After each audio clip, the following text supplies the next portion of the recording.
Hey everyone, I'm just sending out the going live notifications and we'll be good to go in just a moment.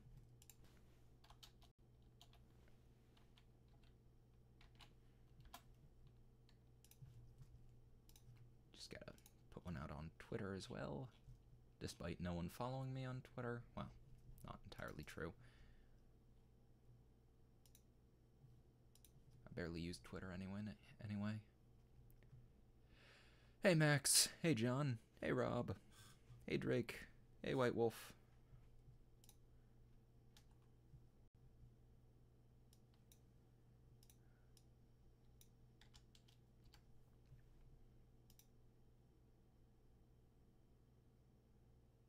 And there we are.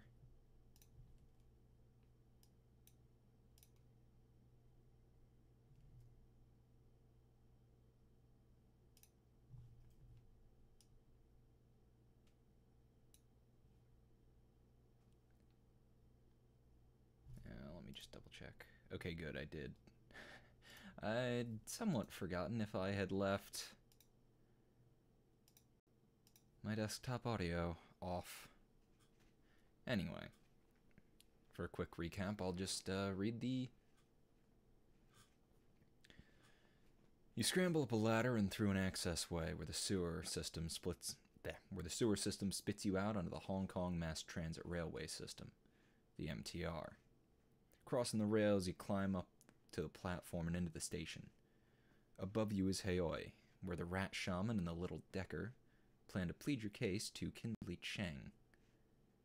I'm starting to think that might be Kindly Cheng, the one woman they know who can help you get underground and off the grid fast. But there'll be a price. Cheng is a triad boss whose favors tend to come with strings attached. The sounds of a waterfront at night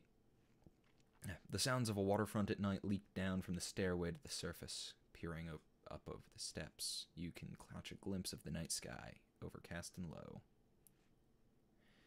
I have not yet finished Bloodlines Mega. I'm going to start alternating one night of Hong Kong and one night of Masquerade, because otherwise I'm going to forget where I am in both, or where I am in Hong Kong, and that would not be fun. And also, I just kind of want to play both.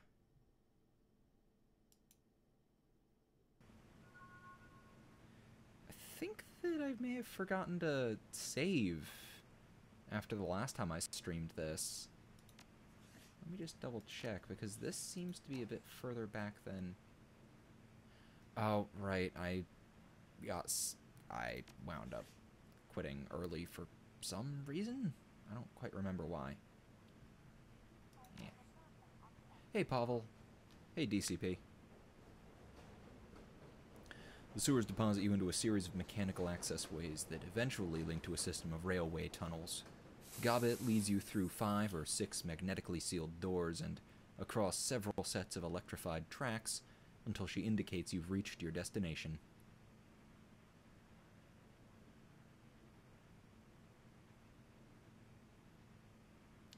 Well, there's always strings attached, because why would any mob boss do anything for you for free? Stuck between playing Darkest Dungeon and Borderlands 2. Play more Darkest Dungeon. I played a lot of Borderlands 2, and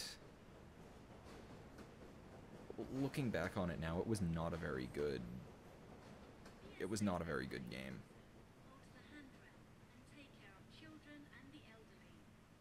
What makes today such a sad day? Also, should I read through the dialogue, or would people rather that I just leave it up on screen long enough for, you know, myself and other people to read it?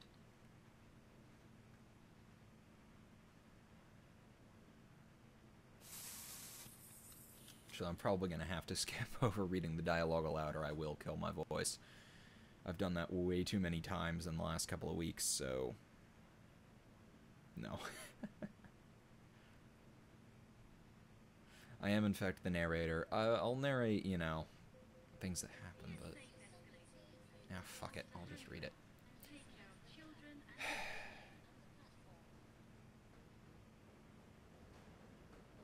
Yeah, absolutely, White Wolf. The first one had a lot of potential, and the second one, yeah.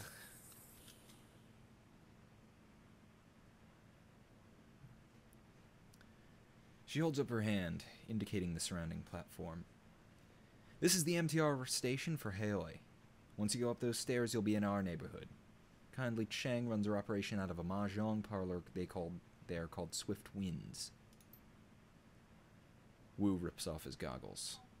There's an APB out on us. How do you expect us to get through? How do you expect us to get to this Swift Winds place without taking a bullet? Haoi is well known as a protected area. Kindly Cheng sees to that. It's a shadow community. Smugglers, hijackers, black marketeers, you get the idea. Cops tend to give the place a wide berth. Pre-sequel was just kind of bad.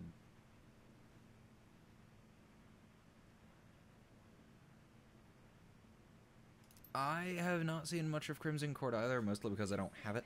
I have not played Darkest Dungeon since before release. I should really get back to that. Isabel gives a shallow nod. Her gaze remains planted on the floor. Police cameras don't last long there. Between the smog and the cloud cover, we shouldn't have to worry about drone surveillance either. The HKPF won't find you. Not if you follow our lead.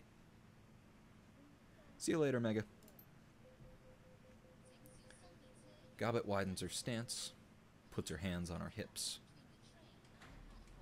Now, here's how this is gonna work. You can't get an audience with Cheng until we've secured you an invitation, so me and Iz will go ahead and pay our respects. Then we'll request that she see you.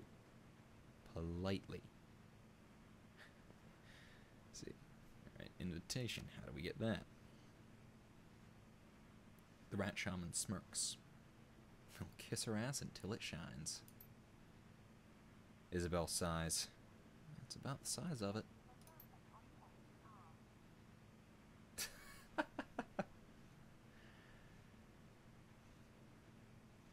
Yeah, I've heard Dragonfall is kind of the weakest of the three, mostly because the first of the new Shadowrun games had the benefit of not being the best, but, you know, being good, and also being the first. Oh, of course. I just realized that this game gives me no good spot to put chat. Oh, wait, what is the wrong? Okay, let me try and put chat down in this corner here. I'm gonna have to move this thing between each stream. Let me just open my PDA. Yeah, that's not great. Alright, I'll just up the, that's not, like, super important for you guys to see, so I will just up the background opacity a little bit.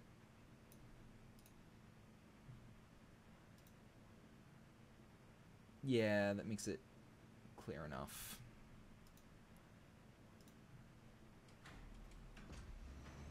Yeah, Returns was...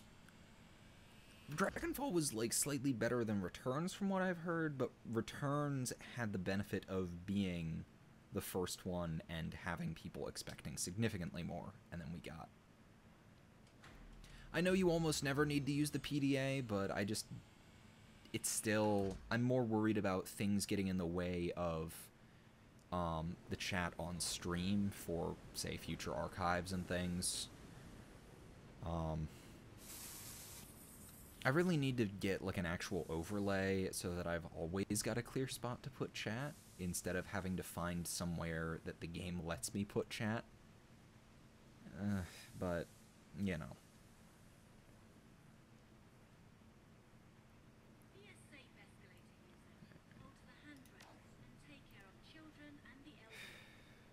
Gobbet holds up a hand. One more thing. Kindly Cheng is a dangerous woman. She may seem friendly, but don't let your guard drop.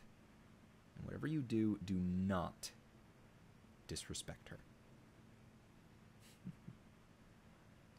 dealt with dangerous people in my life. I know how to behave myself. You'd better. If you don't, it's all of our asses. She lets her hand fall, nodding to the three of you. Okay. We'll go on ahead and smooth the way. Just give us a few minutes head start. Right. Yeah, what if a local recognizes us from that news broadcast? Calls the cops. Gobbet smirks and shakes her head. No one in Heoi calls the cops. Doing that around here is a quick way to get dead. Thanks for the help. She squints at you, confused. We're helping ourselves as much as we're helping you, Seattle. We need your sins burned as badly as you do. And we need to figure out a way to get out of this shit. Or we're all dead. Plus, we could use the muscle right now. Her voice turns sheepish. Just saying. She turns away. See you at the mahjong parlor. I don't know. I really liked Returns, mostly because a lot of it felt more like, you know, good old Shadowrun noir stuff, which I've always liked the sort of cyberpunk noir bits of Shadowrun more than the other bits. Like how Shadowrun has its different eras where, what was it, the 2040s were very, the 2040, what was it? There's the 2040s and the 2070s, and I know one was basically very anime-esque, and the other is very Matrix-esque. And I want to say the 2070s are the Matrix-esque ones.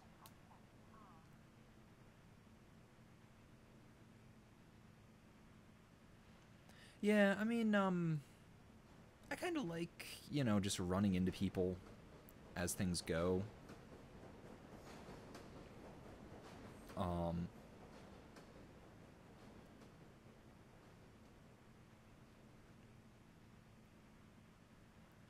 Yeah, they've all got very similar mechanics because they all use the same engine, and they all use the same base stats. They're basically, different stories created in the same engine with the same system, using an approximation of the Shadowrun tabletop system.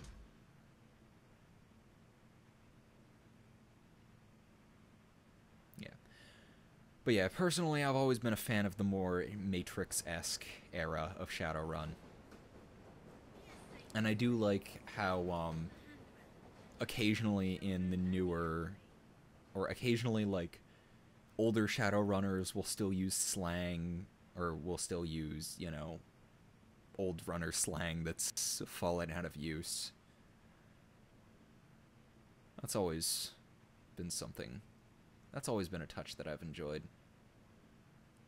Right. The Shadowrunner's footsteps quickly fall away, and then you're alone with Wu. He grunts something unintelligible and begins panther-stalking back and forth again. Boot prints of sewer water and muck marking his path on the subway platform behind him. Minutes pass. Wu stops his pacing and runs both hands over his face, groaning a sound of anxiety and disgust. It dissipates, and he stands there silently, his hands covering his face and his shoulders shaking. His hands covering his face and his shoulders shaking with emotion. Then he begins to laugh. It's a laugh that comes from down deep, from a place where fear and frustration and impotence swirl.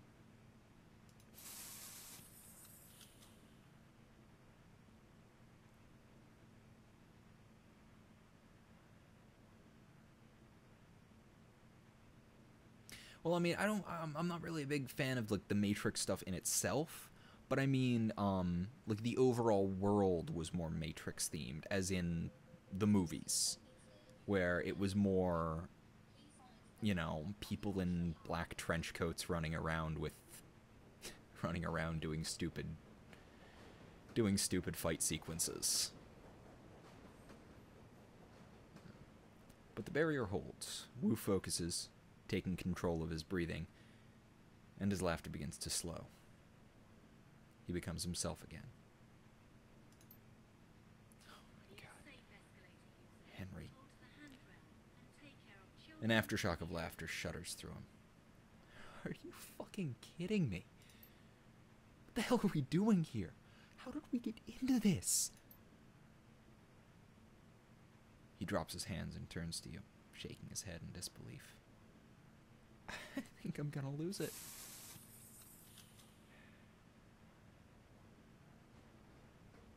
Go ahead. We're alone. Wu walks to the wall of the subway station silently. He stands there a moment, lost in thought, and then his fists explode in a flurry of punches. He hits the wall hard, sending plaster crumbling to the floor at his feet.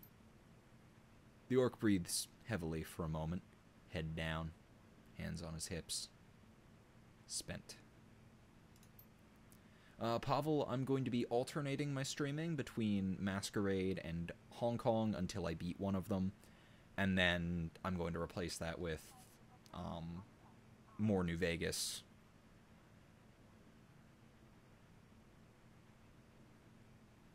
Yeah. Hey, Zhao. Carter is dead, Henry. They fucking ended her. He puts a hand to his forehead. I don't know what I'm gonna do now.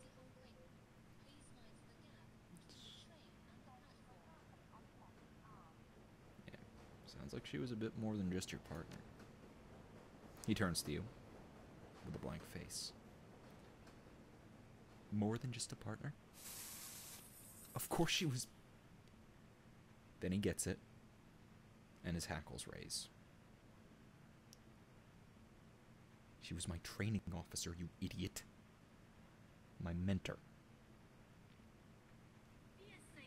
Didn't mean anything by it. Wu waves you off with a gnarled hand. Carter was my partner. She had my back. Do you get how important that is? What it means to lose that? When you're out there on the street, facing down a food riot, you need to know someone's looking out for you. That you're standing next to someone you can depend on. That was Carter. His shoulders slump and he exhales heavily. She was like my compass or my anchor or some such shit. She kept me, I don't know, sane.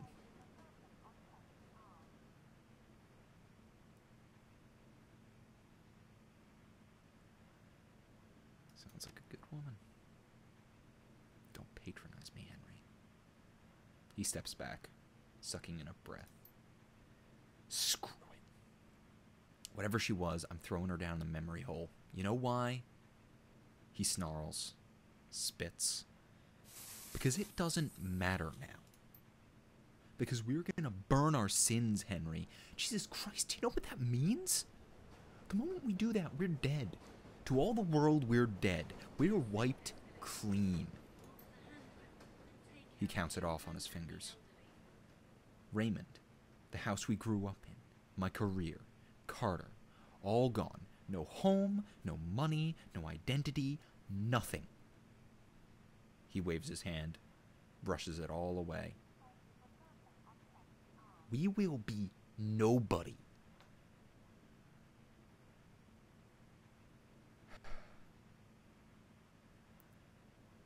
I'm gonna find a way out of this. Just follow my lead, like you did in the old days. You wanna bring up the old days? Are you fucking serious? You left the old days behind years ago. Wu's neck cranes forward. His lower jaw thrusts out ahead of him. You left me behind. You left me behind. Memories flash bright. Suddenly, you're back 8 years ago. On the street, just outside of Raymond's house. Just you and Wu. The middle of the night.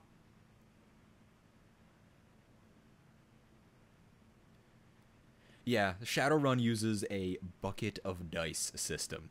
You just keep getting more and more d6. Pavel, I am not playing a class because that's one of my favorite things about Shadowrun. Shadowrun is a classless system. It has it has its standard archetypes, but the archetypes are just sort of vague focuses on which starter skills you take, and just sort of like, here's what you might want to take if you want to end up doing this. But overall, you just take a couple. You can just pick your skills. So I did a custom. For the most part, I am being a big angry melee, or I want to say big angry melee guy. I need to double check.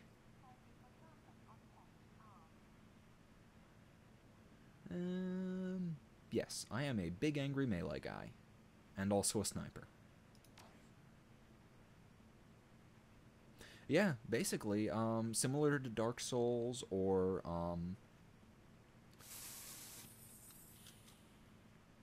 yeah, stuff like that. I remember I did play the Shadowrun tabletop once for a one-shot that I had a lot of fun with.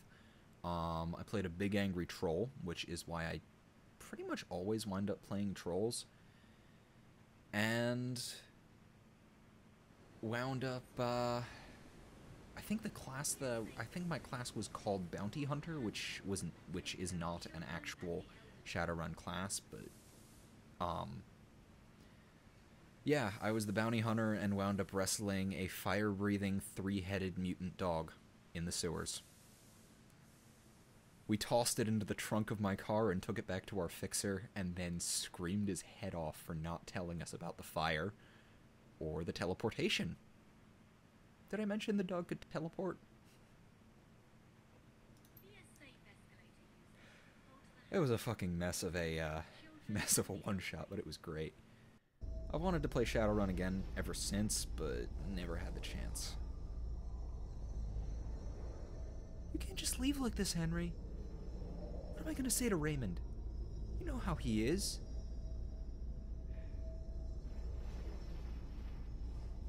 Yeah, I know how he is. Inflexible. Exactly. We're breaking one of his rules just being outside the house after curfew. What is so important that you have to run out now, in the middle of the night, without even telling Raymond why? He's distraught. You can see it on his face, hear it in his voice. He used to be lost without you.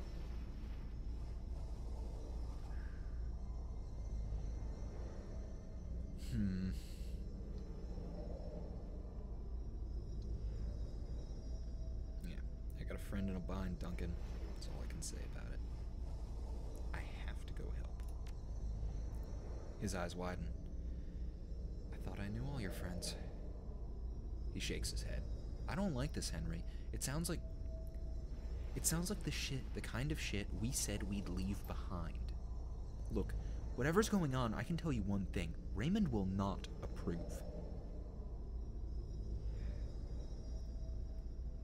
I'll deal with that when I get back. I won't be gone long. 2-3 days tops. You remember the look on Duncan's face as you walked away.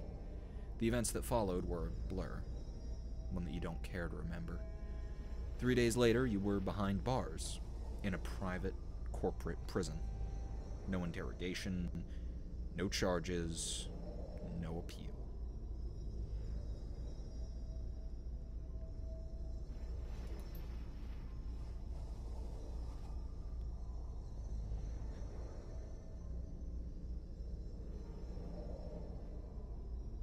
Years later, some corporation bought some other corporation, and the new board of directors pushed through some sort of reform agenda, and the higher-ups gave an order.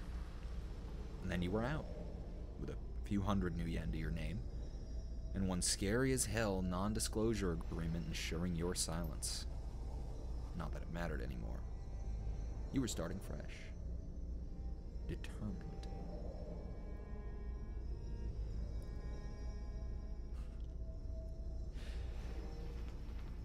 Yeah, I can't remember. I want to say the job was like some corp was experimenting on a Cerberus, and they didn't want to tell us all of the details on what they'd done. So we go down into the sewers. No, there were two of these things. That's right. So we go down into the sewers after this thing. We take down like a couple of ghouls fighting our way through. And then we come across the dog. At first the dogs, you know, seem to be normal Cerberus, you know, three-headed dogs, as you do. So we go in, and then it sets me on fire. And we weren't expecting that. So we start fighting it, and then we get it cornered, or we get one of them cornered, and it teleports behind us. We took a fucking beating, and I'm surprised that none of us died. Me being the big angry troll had to be the one to lift the damn thing and carry it out to my own car to bring it back to our fixer and get paid. Jeez, how fucking long ago was that? That was like 6 or maybe 7 years ago now. That was one of the first games I ever played. I barely remember it at this point, but it was... I can't remember any of the other people in the game or... worst campaign...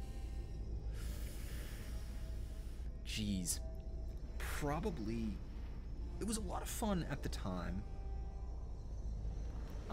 But... Justice Hobos, which Sean will eventually do a write-up on, and I will eventually read. That campaign was hell. It was amazing, and it was formative for everyone involved. It showed a lot of, like, real friendships that did not work anymore. People who knew each other their entire lives stopped talking to each other because that campaign showed how far apart they'd grown.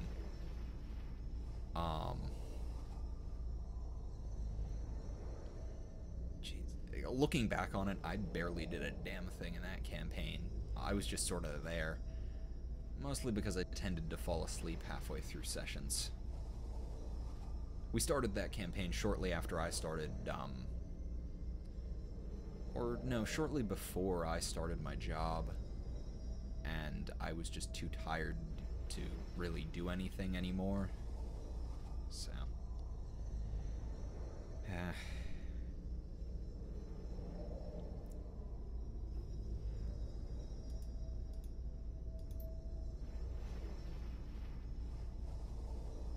Hey, Flynn.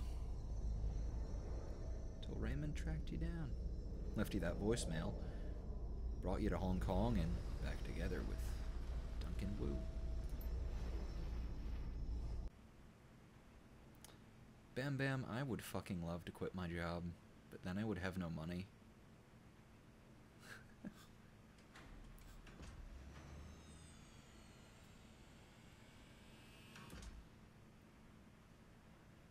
That is a really stupid thing to do. I mean, I do also have to ask why the fuck someone was throwing nuts. You realize that Wu's been staring at you. No, let's hear it. Where the hell have you been all this time? Why didn't you contact me? At least to tell me you were alive.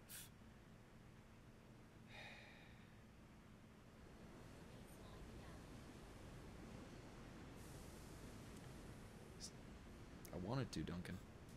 I was locked up tight. Corporate black site. No communication. No shit. He squints at you. Full lie detector mode. Oh, fuck. I had no idea. A range of emotion plays across Wu's face. He stares at the ground for some time before finally looking back at you with a heavy sigh. Wow. I really don't know how to process that one right now. He shakes his head. I don't know. If we're still alive tomorrow, we can talk more. This shit is too much. We are marooned on this island, hunted by cops. My partner is dead, Raymond is missing, and we're about to go see a crime lord about erasing our goddamn identities. And as a bonus, our only allies are a pair of tiny criminals who would kill us if they could, so they didn't have to deal with this. He rubs his head viciously. Listen, Henry. Back in the Barrens, when I was out of control, you just handled the situation. Remember? With Carter gone, I'm just a raw nerve. I'm afraid I'm gonna slip back, and people are gonna start getting hurt again. I got the lead, Duncan. Just like I used to.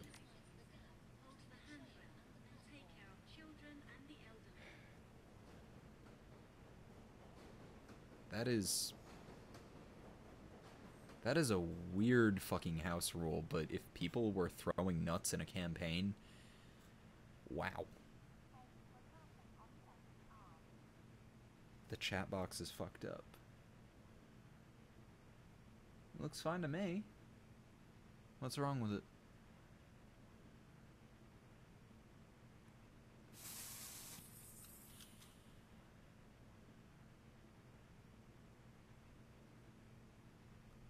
Oh, that. It showed up properly on my end. I'm guessing there was some weirdness. Yeah. He stares at you hard, like he's trying to see something inside your head. Then he checks his weapon, cocks and locks. Back to business. Good. Let's go meet that triad woman and get our damn sins erased. I want to rip that bandage off as fast as I can.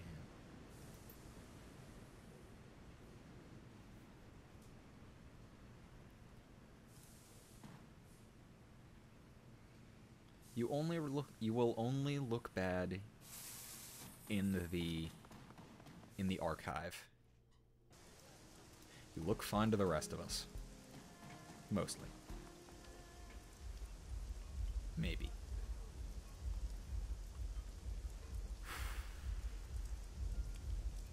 I'm just gonna save now, so if something fucks up, I don't have to go back through that. Because that's the second time I've been through that. Well, that's the second time I've been through that dialogue. And not that I have anything against it, it's good stuff, but I don't want to read it all again.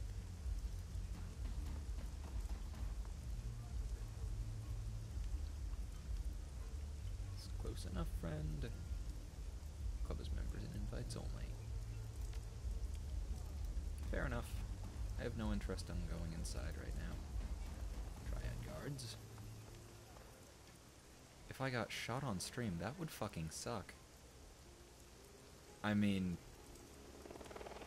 yeah, that would just fucking suck. If my house gets broken into, someone's gonna get fucked up. 'Cause I live in the middle of nowhere. It's not like someone's coming into my house by mistake. It is also the middle of the night. And I am kind of an armed madman.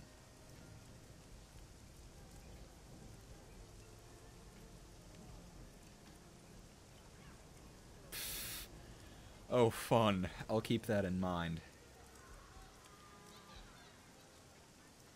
Wait, do you mean don't load them while I'm standing in the main area, or don't make saves in the hub area to load? Thug looks at you dead-faced. Despite his street clothes, he wears a high-tech earpiece. Entrance to the walled city is closed to foreigners. Oh shit, the Kowloon walled city is still up.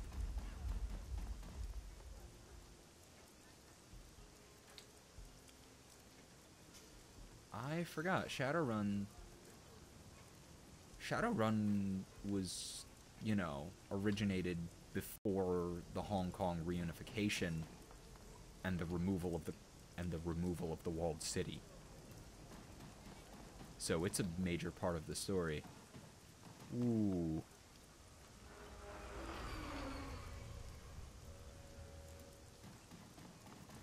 Yeah, no, I have a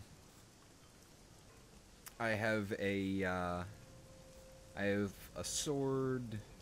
Actually, I have 2 swords, an axe, several knives, and a spear.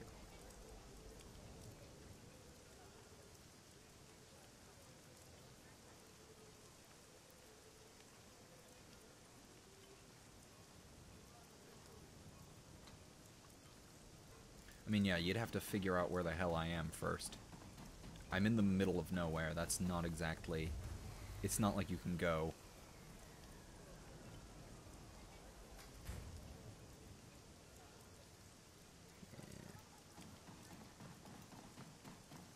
Right. Yeah, I remember wandering around here last stream, or last time I did this, so I can just... There was nothing really to do. I may as well just go right to the Mahjong parlor, which is right there. Cool. If they had a fucking gun? Fucking guns are not a good idea if you are really, really close to people. My house is made of blind corners. Max, I know, Skalagrim did a recent video on, rust removal, and also general, you know, sword care. Shit, I missed the description. Let's see if I can get the description again. Well, yeah, Damascus steel is a high carbon steel. Can I not? There we go. I mean, the thing is, if there is this whole thing about, you know, guns will generally beat knives, but if you are right next to a person, the person with a knife is generally a little bit better off than the person with a gun. If only because the knife can just be swung at you, the gun you need to point properly. And if someone has your hand grabbed, or if you're not holding a gun properly, you can get disarmed relatively easily. There's actually, one of my favorite, there was a series of books I read a while ago, I should get back to reading them, called, Repairman Jack. And there's a bit in the second book where someone tries to ambush him in like under a bridge in Central Park in New York, and goes right up to him, holding the gun to the side, trying to look cool. And really quickly he just taunts the guy into getting way too close, grabs the gun, breaks the guy's arm, and shoots them both. If some dude had a Glock, I would hide around a corner and hit him. I would hide around the corner and stab him in the fucking back. Yeah. No, there is no space in my house there was no space in my house greater than maybe 20 feet. Most of them are less, like, right outside my room is a hallway, is this weird square hallway-ish sort of thing. I mean, I'd be scared, but everyone would be scared. But if you're scared and you know what to do,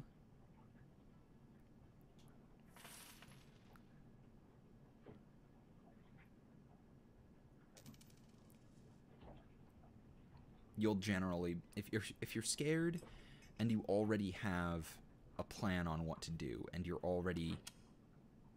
are, doing what needs to be done. The problem is that people usually freeze, and that's where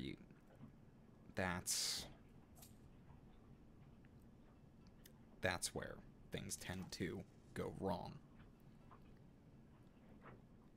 If someone is broken into my house with a gun, I'm probably screwed anyway. So, You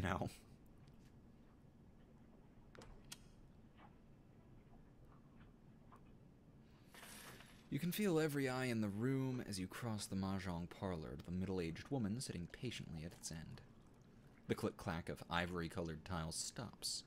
Hands stray beneath tables, into jacket pockets, behind backs. The woman has the face of a prison guard and the demeanor of an inmate.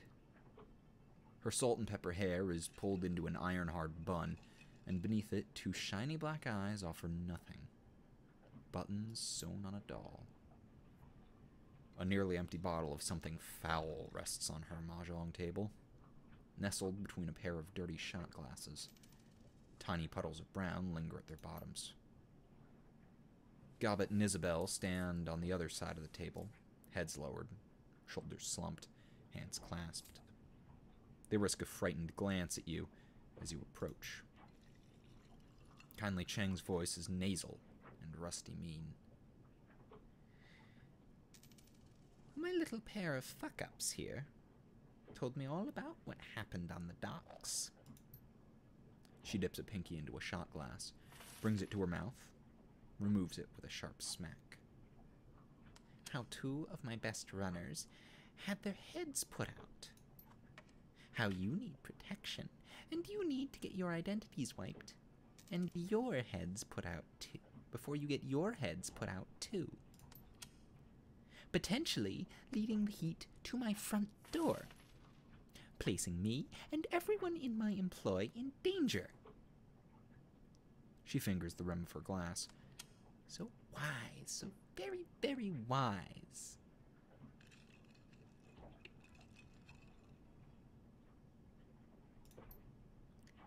The young shaman's eyes never leave the floor. We're sorry, Auntie, we thought... Her black eyes flash. You mustn't speak until you are spoken to, Gobbet dear. The smile turns mean. And since you are one short hair away from being dumped into the river, chained to Isabel's corpse, I suggest you let your new friends here do the talking for a while. Does that make sense to you, dear? Her treacle voice is back, sweet, nasal, and grinding. Dark circles ring Gobbet's armpits. Yes, Auntie. Cheng inclines her head gently. Very good. You learn so quickly.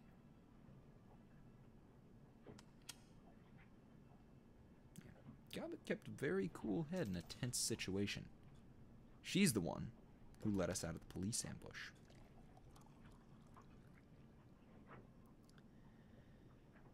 Gobbet's eyes dart from you to the triad boss and back again. A thin trickle of perspiration slides from beneath the ropes of her hair. Kindly Cheng slowly turns, directing her attention to you. Her voice remains cloyingly sweet. I count little Gobbet here amongst my most resourceful runners. But I admit, it's good to have outside validation from time to time. The look of gratitude from the young rat shaman is deeply sincere and exceedingly brief. Kindly's chin lowers and her nostrils flare. And now that you've shared that valuable little tidbit, perhaps you would be so kind as to keep your fucking mouth shut until you are spoken to. Her voice sweetens again. Can you do that for me?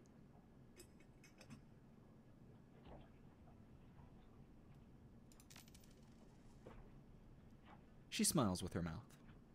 Her eyes remain cold. I do appreciate it, dear. She pours another drink. Her cheeks are rosy, already flushed. Now, my darlings, I understand from little rat shit here that you came from Seattle to meet with my client, Mr. Black. Wu's jaw tightens at the word client. But before you could find him, the HKPF started splattering gray matter everywhere and everything went to shit. And now you need your sins burned so you can disappear before you end up dead too. Is that right? Yes, ma'am. Very good. Why don't we start with you telling me who you are? She shrugs, looks at her lieutenant standing behind her, looks back at you. Silence, sweetie? You're here because you want me to erase your identities. I'll need to know who you are before I can do that. Henry. I do what needs doing.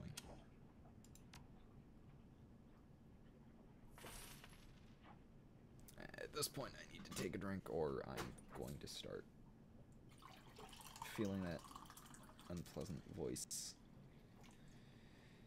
for a little while to come. Doing that nasal voice actually does not tends not to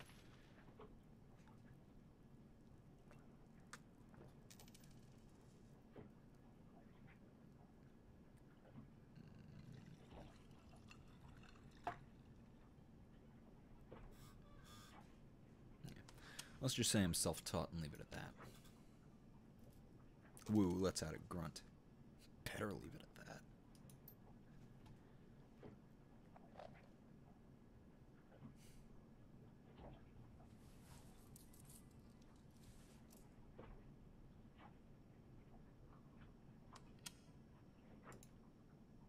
I have missed some of what's been going on in the chat.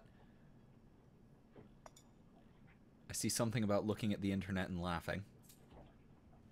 This sounds like a good plan.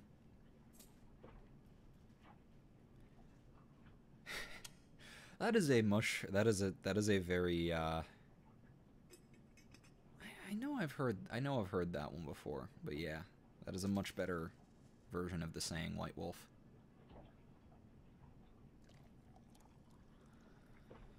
Kindly Cheng whips her head around towards Wu, a nasty retort already on her lips, but then she stops. Sticks out her lower lip as she sizes him up. She turns to her lieutenant, standing behind her, nodding her approval. Looks like the gun show is in town. What's your name, gun show? Wu's focus remains straight ahead. Duncan Wu. I'm a cop. Lone Star. I hear there were some fresh corpses found on the docks tonight. Smugglers, I believe. Didn't sound like the Hong Kong police when I heard about it. You're doing, Duncan Wu? Wu's eyes remain fixed on a spot on the wall behind her. He smolders. I identified myself as Lone Star and they wouldn't stand down. They had weapons. It was self-defense. She puckers her lips at him, her voice sing-song. I don't care, sweetie. They weren't my people. But I know you're a life-taker, Mr. Gun Show. You and your friend here. She begins arranging mahjong tiles on the table in front of her. But now, I'm curious. Why were you meeting Raymond Black on the docks tonight?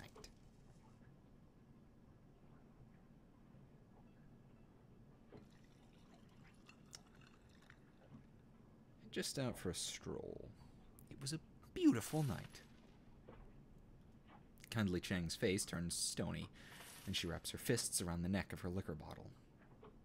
The mahjong parlor becomes cemetery, quiet. Gobbet and Isabel risk a glance at you, their eyes wide with concern. Wu interjects. He raised us. Raymond Black is our foster father.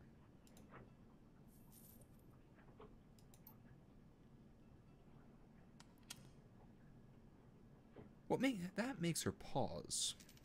Cheng lifts her bottle of swill and eyes the label, connecting the dots in her own head. Interesting. A look of disgust passes over her face. Sorry, kids, but he was looking like shit when I saw him. Eyes half open, dark circles around them, dragging his feet the whole bit. She tisks in displeasure. Your foster daddy was in a bad place. Sounds like he wasn't sleeping. Could be. From what he said, it sounded like he was having nightmares. He would stop in the middle of a sentence and mutter something to himself. One time it was about the walls breathing or something. Another time it was about teeth. Thousands of teeth. I remember him drifting off near the end of our meeting. It looked like he was off somewhere else in his head. He said, I left prosperity in there. Then Nightjar put his hand on Mr. Black's shoulder, asked him why he wanted to go into the walled city so badly. That seemed to bring him back. When your old man opened his eyes, they were full of tears. Then he muttered something else I couldn't make out. She pours herself another shot, tosses it back, and rubs her belly. Your daddy got real irritating after a while. Stress is indeed a bitch. And Darkest Dungeon really is this sort of, like...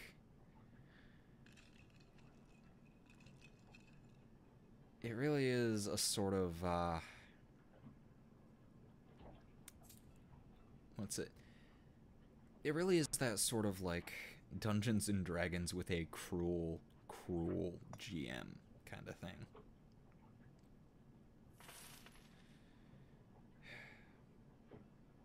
Right, how do you leave prosperity? Do you think prosperity could be a person? I have no fucking clue. She grabs a long, slim cigar from a pack and on the mahjong table, lights it. All right, let's get to it. She exhales smoke and points two fingers at you and Wu. You two need your sins burned, and you need them burned fast. Hong Kong dragnets are bad news. When they roll in force. Armored personnel carriers, heavy armor, heavy weapons, sorcerers, the whole thing. And they aren't coming to arrest you. She folds her arms across her chest. The thin cigar bobs in her mouth as she speaks. The good news is, I can help you. With a wave of my hand, I can have your sins disappear. But you need to understand, my darlings, is that what you're asking for is not a simple request. Burning a sin isn't just deleting a number. It's wiping all references to that number from all the world's largest databases.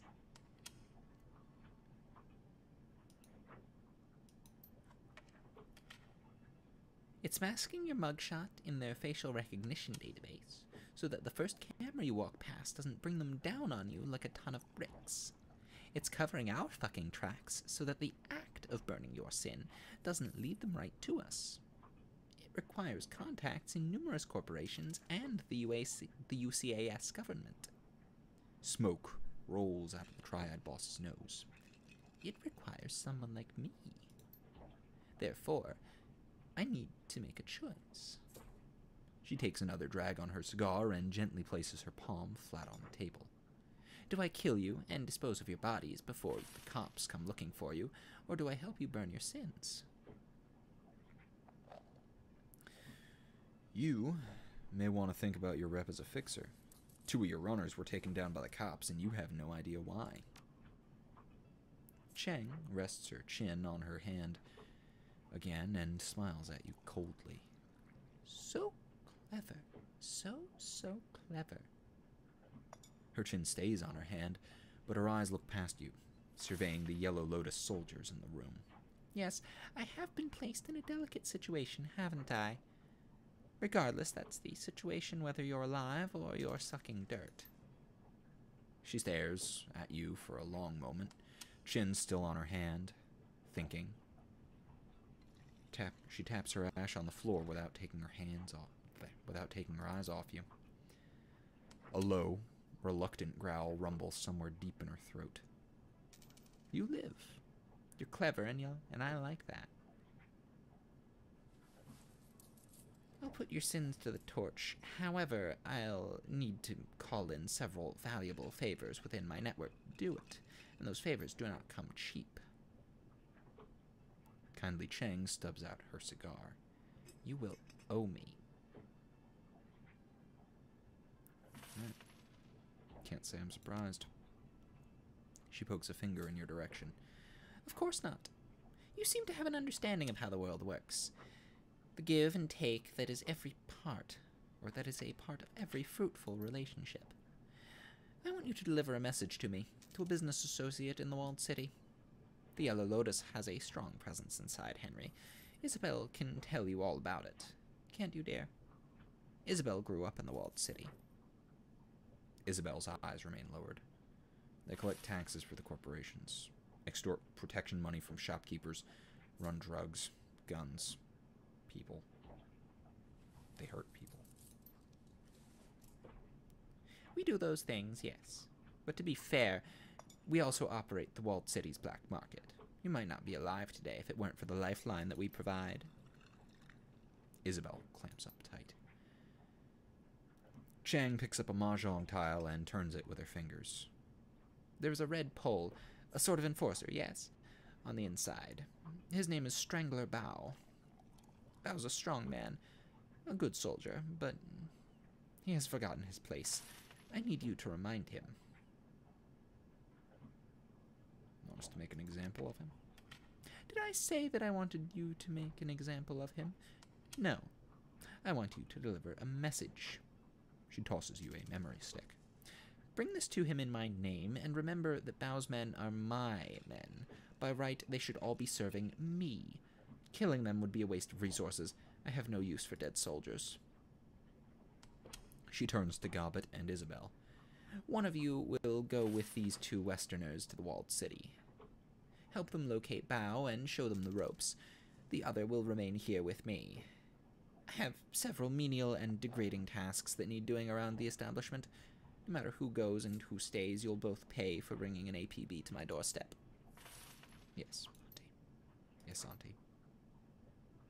Now, I'm gonna go find out who ordered the hit on Nightjar and do some dentistry on him with power tools. She closes her eyes and smiles with pleasure. That boy was my favorite. He sang to me sometimes. She opens her eyes again and sneers. That other one I don't care about. Gutshot was an asshole. She turns away and waves you off with the back of her hand. That will be all, my darlings. Return to me when you are done. Deal. Wu turns to leave. Well, we're still alive. That's something. Right, I should probably do a level up. And I need to double check the chat again. That's the one issue with reading all of this stuff. I tend to kind of miss the chat.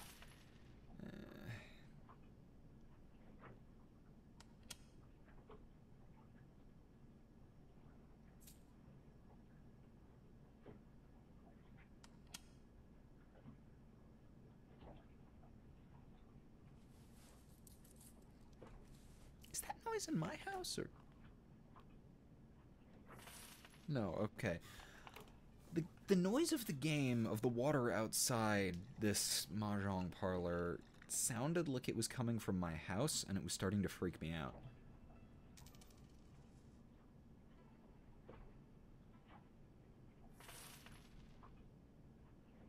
The sound is a little bit too good at times. Yeah, dentistry with power tools is all kinds of fun. That's like that scene in Red, where they're talking about where they got all the, oh, I should go take...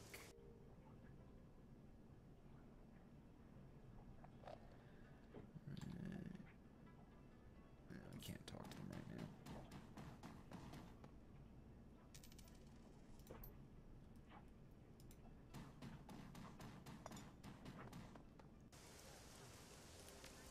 Yeah, I should do my level up real quick. Yeah, I really hate those noises that are like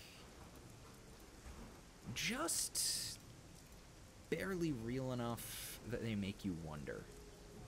those are always uncomfortable. I don't really intend on using cyberware very much. But body's still useful if I want a tank. And I mean, I'm a troll, so I really should. I mean, honestly, I really should use cyberware, but it's never been my thing. I've always been, you know, I've always been something of an old school dumbass. System Shock 2 is a very, very good game. You should definitely give it a shot. I had decided that I was going to start with the first System Shock, and geez, that one's rough. It is very 90s and very, very dated. Yeah,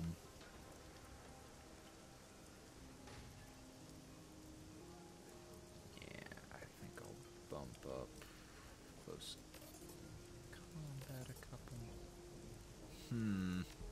Maybe I won't bump close combat.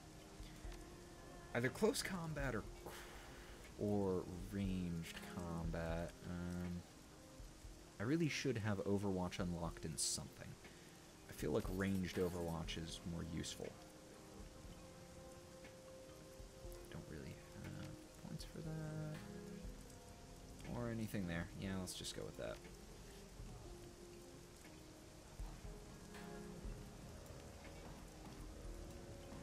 Refresh my memory. I do not remember what Yahtzee had to say about the first System Shock. Just off the docks, you spot a sea-worn man with a smile that's almost too wide for his head. His teeth shine white against the thick black bush of his beard. His clothes are a myriad of colors, patterns and fabrics, a smattering of cultures draped across his body. If there's anything he's clearly advertising, it's the extent of his travels. You see something I like? His voice is coarse, like steel wool on your eardrums. Come and get it, 'cause now's your last chance. Everything's on sale, won't find prices like these anywhere else, my friend.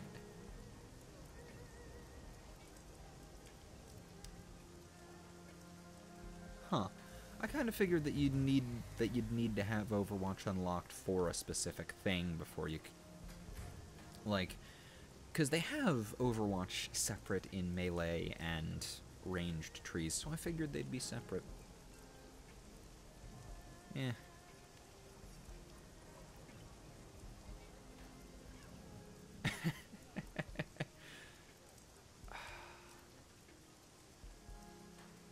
Yeah. That sounds like a Yahtzee line. Alright, show me what you're selling. What have I got? AK-97.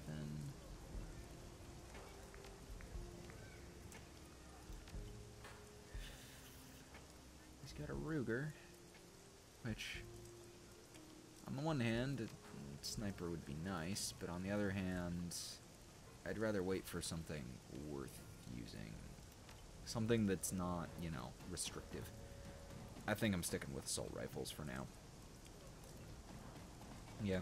Apparently the System Shock games were originally going to be a trilogy, but the studio got shut down because it was Looking Glass, and Looking Glass got fucked.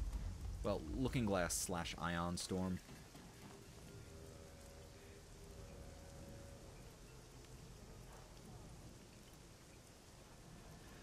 I might stream Morrowind at some point. I have never actually played Morrowind before.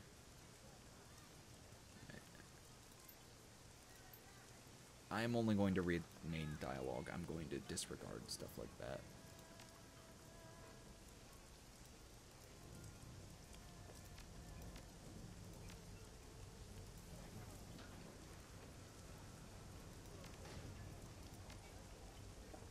Right, so I've only got 3. I've only got a... It looks like I have a 4... like I have a 4 slots, but...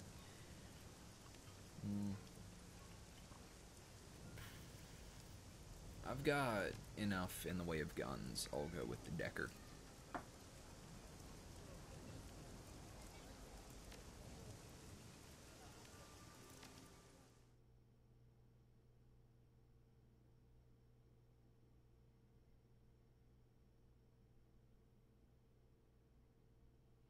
Attack of the...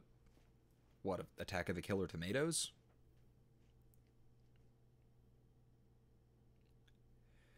Kowloon Walled City, the most densely populated spot on Earth. Nearly 40,000 people crammed into 7 acres of chaos, poverty, disease, and vice. A self-contained city that collects no taxes and provides no city services. Stagnant water sits in temporary wells, trash lies piled on roofs for controlled burns, improvised structures lean dangerously over populated areas.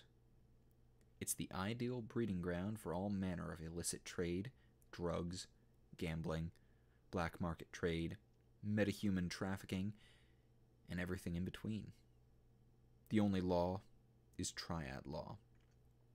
And now, you need to enter the septic system of a city, find a triad enforcer named Strangler Bao, and deliver a message from kindly Cheng. Huh. I did not realize that Deus Ex was a spiritual successor to System Shock. Because they were made by the same studio. Ion Storm / Looking Glass. Who were kind of sort of the same. And... CMAC, the Kowloon Walled City is was an actual place. Yeah, I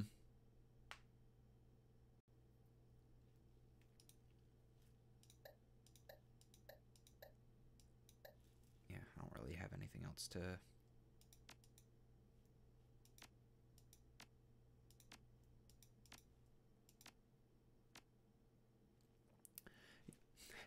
Monty Python's Flying Bullshit Wizards.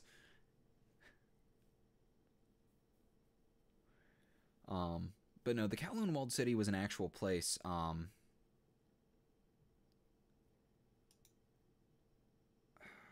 tell me the game didn't just crash. Okay, good.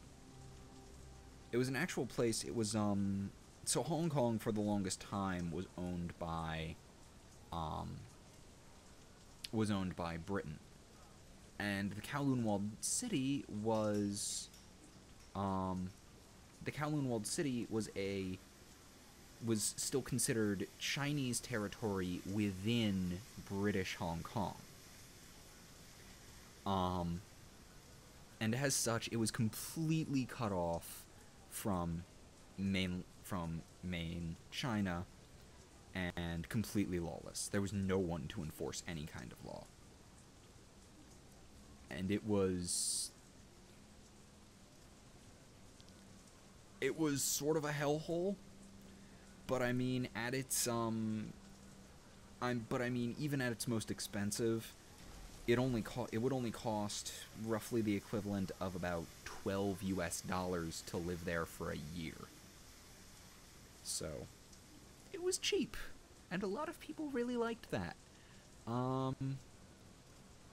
But it was also full of crime, completely unregulated. There were rather a lot of very, very suspicious. Like, I know there was like something about like lots of black market activity. Eventually, after Hong Kong was reunified as part of China, they tore down the walled city, also known as, what is it, the City of Darkness, I think they called it. But yeah, they tore down the city and built a garden in its place. But since Shadowrun first showed up in the 80s, so it was, they incorporated the walled city into a lot of the lore, and so it's still present, seeing as this takes place in the 2070s.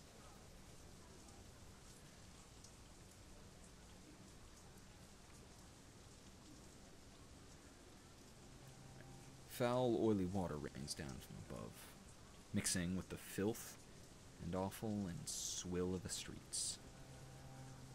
Turns it into a flowing slurry of unrecognizable sewage. In the distance, the sounds of back alley activity add to the ambiance of your arrival. Breaking glass, the crackling hiss of a garbage fire, faint screams of terror punctuated by the occasional gunshot. Sex and business and violence and misery blended into one. Wu winces at the stink, waves a hand in front of his face. Raymond said that prosperity is in the walled city, but I don't see it. Why the hell would he want to set one foot in this place? Who knows? You'd have to be insane to travel to the walled city. As I think I said, it's the worst slum in the Eastern Hemisphere. Maybe the worst in the world. She does her best to suppress a shudder. Can't keep the dread from creeping into her voice. Can't believe I grew up here. Sorry I have to drag you back. Isabel looks around her, closes her eyes. You could have brought Gobbet instead. I would have been cool with that. She peers up at the catwalks and sky bridges that connect the rotting tenements, sagging architecture. Frowning, she points to a spot in the distance. There was a market over there when I was a kid. Might not be a bad place to start. I thought you knew where to find Strangler Bao. I do. We need to get to the Lotus Den. That's what Bao calls the little island of control that he's carved out for himself here. It's a stupid name, but it stuck. We'll have guards posted at every entrance, but we might be able to find a way around them through the market. That's what Kindly would prefer. They probably aren't expecting anyone to come in force. We can kick down the door, drop the guards, hand over the message, and get the hell out. Kindly doesn't want them dead. She wants them to remember where their loyalties lie. It's tough to remember much of anything when you've got a bullet in your head. Unless you happen to be carrying a poker chip on you. I mean, we could kill them, if you really wanted to. Technically, Bao is the only one that has to live, but I'd rather keep Auntie Cheng happy than piss her off again. Yeah. This group's safety is my biggest concern. We don't need to risk our necks for a bunch of triad thugs. What do you think? The Decker looks around her, wrinkles her nose. I want out of this place as fast as possible. Damn right. Let's do this. What is this about the fork of fuck?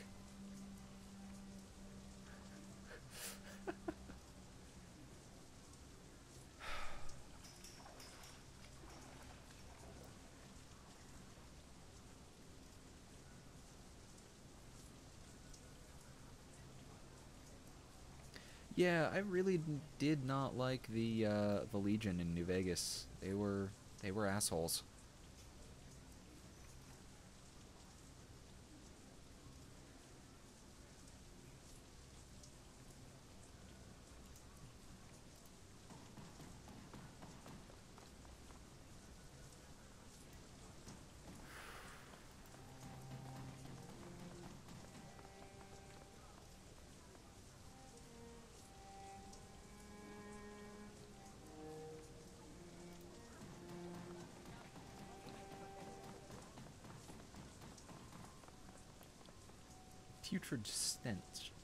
A putrid stench emanates from it, from the remains of a building, and I wish that had stayed up longer.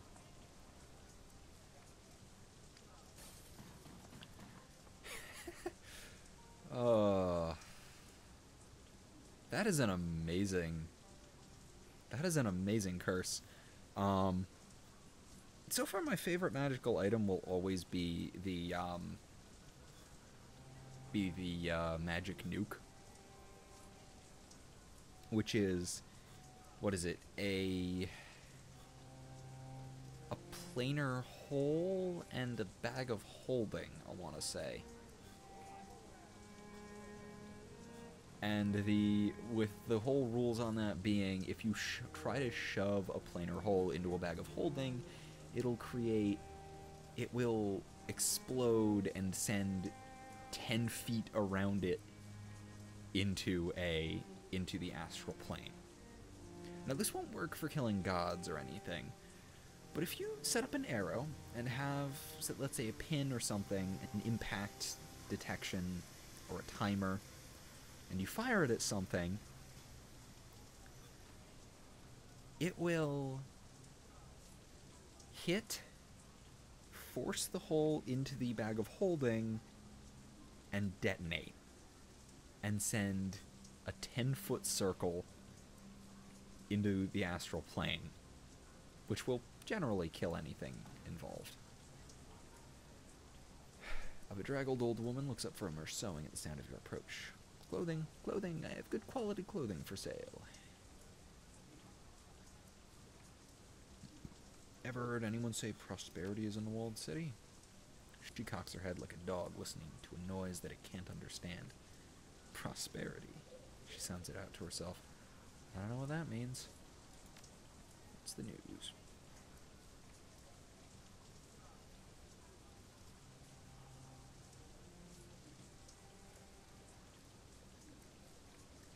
We'd love to meet him.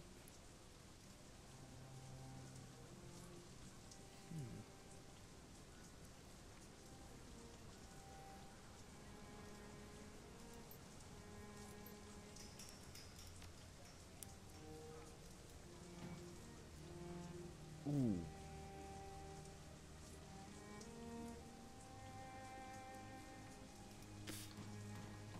Yeah, there's a lot of, like, really dangerous things in certain mechanics. But, like, you always have to remember that the arrow nuke will not work on, say, a god, because sending them to the astral plane will they'll just be back in, like, a matter of minutes. A young woman lies on the ground. She's a bloody mess. Streaks and splatters of crimson crisscross her blouse and mat her hair. Judging by the quality of her clothing and the bag on her shoulder, you'd make her out as a student. She's out of place here, as a librarian would be in a game of urban brawl. She struggles to move, but she's clearly exhausted. The dark circles under her eyes tell you that she hasn't slept in days. When the woman sees you heading her way, her face hardens. You see her hand slip into her jacket pocket, but as she studies her face, as she studies your faces, the fear in her eyes gives way to curiosity. You guys don't look like you're from around here. A hacking cough shakes her, but her eyes remain fixed on you. What happened to you? She looks like she can barely keep her eyes open. Predators. Okay, though, the blood's theirs. Thought I'd rest here for a minute before I got back to work. I'm a student at HKU. She glances around watchfully, over your shoulder, at the buildings looming above her, into windows nearby. Doing some research. Gotta finish before I leave. This place is dangerous. What are you doing here alone? I wasn't alone. Not until a few days ago. Another long, wet cough. I'd been living with a family in one of the inner blocks for last couple of months, working on my master's thesis. What happened to the family? A pained expression washes over her face. I'm not 100% sure. The mother, she worked in a dive bar as a hostess. The father was a handyman. They never really went anywhere, didn't have the money to. I just woke up one day and the whole family was gone. Just gone. I squatted in their place a while, but then some people started coming around, eyeing the place. I figured I should get going, finish my research as fast as I could, and head back to campus. Then I got sick. Who grunts? What kind of research would you do in a place like this? My thesis is about Feng Shui in the 6th world. This was the right place to do it, the only place to do it. Otherwise I wouldn't be here. What does Feng Shui have to do with a slum? Everything, I think. Absolutely everything. Rich people hire geomancers to design the interiors of their homes, to attune them just right, to achieve balance and harmony. The poor have nothing like that. Leave a slum to fester long enough and you get this. She glances at her surroundings, a look of profound disgust on her face.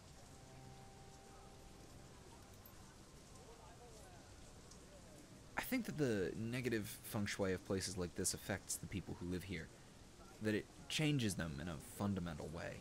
Makes them less capable of breaking the cycle and getting out. That's what I'm trying to prove. Before the awakening, people thought of feng shui as a philosophical system. Now, in the sixth world, it's more than that. It's actually a form of magic. The whole thing revolves around Qi, the invisible life energy that binds every person and thing together. It's very real here in Hong Kong. Nobody knows the reason why. Maybe it's only real because people believe that it is. The important thing is, it's a measurable, quantifiable phenomenon. There's an entire industry that's grown up around it. This doesn't look like a place where people are harmonized with anything. No, it isn't. Not at all. The feng shui in the walled city is completely screwed. I mean, just look at the place. She gestures at the squalor surrounding you. The key is all wrong here. You can feel it, right? I felt that something was wrong the minute I walked in. Bad key, huh? Qi needs to flow. Positive feng shui allows that to happen. If Qi gets pent up and trapped, it goes sour. That's what's happening here. The woman clears her throat and lets out a hacking cough. The effort requires a moment for her to recover before she speaks again. You know, I hate to admit it, but I could use some help. I started running in, well, I guess you'd call it an experiment of sorts. Nothing conclusive, just a few quick trials to support my hypothesis before I go into hardcore data gathering mode. There are only a few things left to do. If you could finish them for me, I could get out of here. She holds out a crumpled piece of paper. Please, follow the notes on this sheet. Duncan takes the paper from her outstretched hand and examines it, frowning. Just say what you need us to do. I need you to make adjustments to the area's feng shui. My notes will tell you how. The goal is to remove sources of friction and to record the results. My hypothesis is that even small adjustments can have a measurable impact on key flow. If I'm right, it should improve, and life around here should get just a little bit better. Yeah, you rest. I'll take care of it. Repair the walled city. Huh.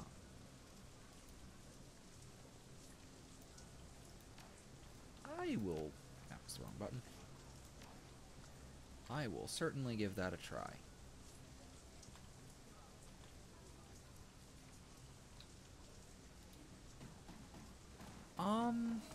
I think a big part of it is a lot of cyberpunk media comes from Japan. Like Akira, Ghost in the Shell. They always either wind up taking a lot from The Matrix and Blade Runner, or taking a lot from Ghost in the Shell and Akira. It's usually one or the other.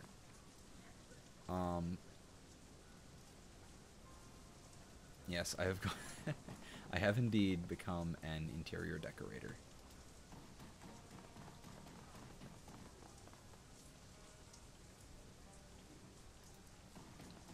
I need to figure out what the fuck I'm actually supposed to do about all this. The market stall has been picked clean. Its owner replaced by a pool of dried blood. Sure is the walled city. And also, I mean, this was roughly the state of this place This was an actual city in Hong Kong.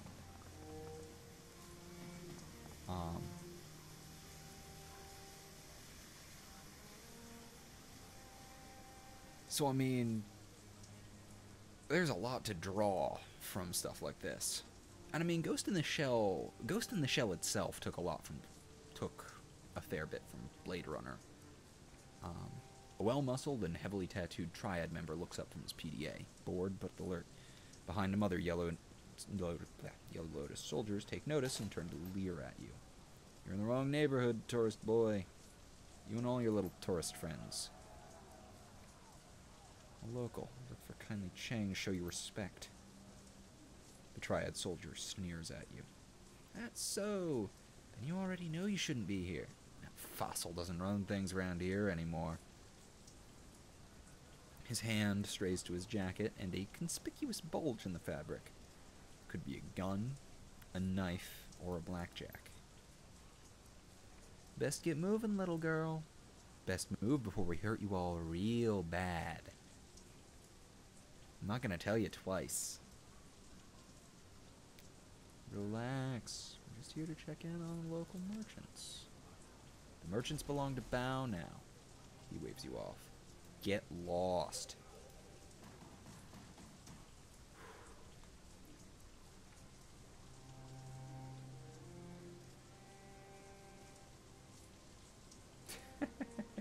That really was the perfect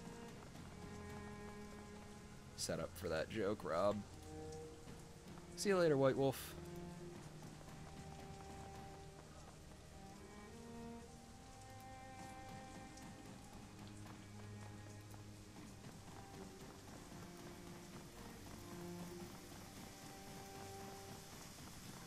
I guess I'll wander around a little bit.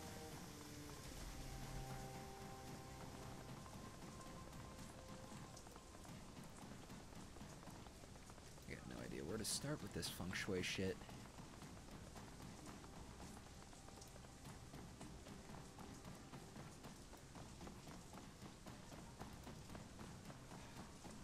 Shit, I just realized I've had a donut sitting in front of me this entire time and I've forgotten to eat it. How the hell did I forget a donut?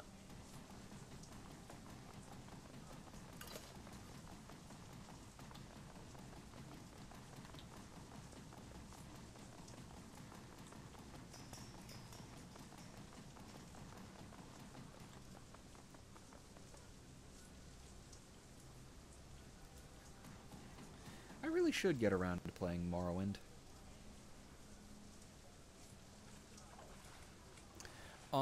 I believe that China is, but in Shadowrun, I don't think that Britain ever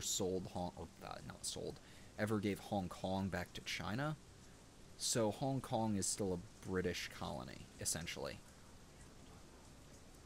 And even in reality, Hong Kong and mainland China are very different places and don't exactly get along with each other. Which is one of the reasons that a lot of people from Hong Kong don't like Jackie Chan anymore. Because he's very vocal about his support of mainland China.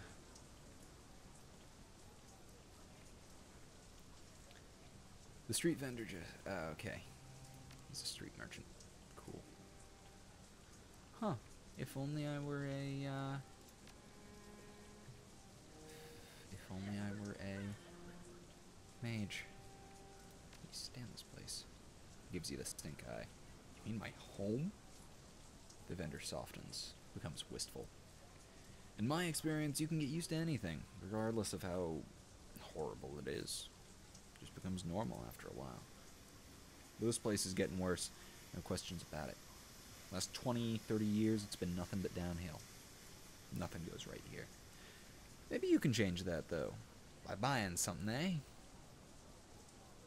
Ever heard anyone say prosperity is in the walled city?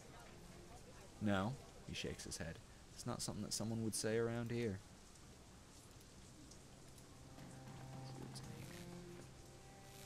Wires are sparking dangerously just above the door. Isabel, can you fix this? Nice.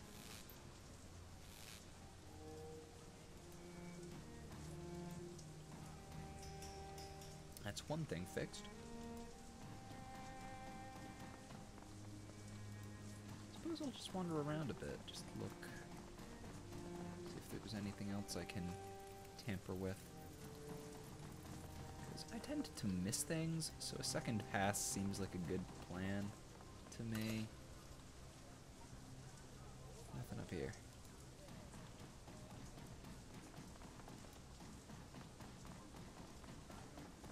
No, the walled city, the walled city is the walled city of Kowloon, which was a China-controlled territory within Hong Kong.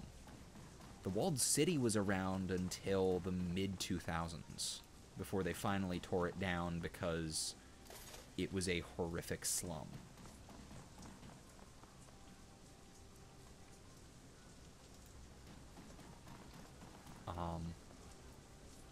There was something really, I mean, it was really fascinating, but on the other hand, like, it's probably for the best that they finally tore it down, and although it was also a place that was home to several million people at its height.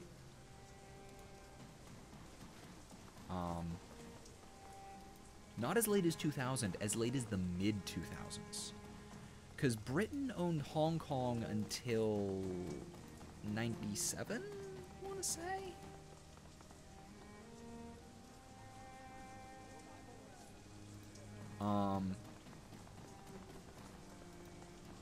But no, look up the Kowloon walled city. Actually, hell, I'll just go to Wikipedia real quick and get you guys a link to it.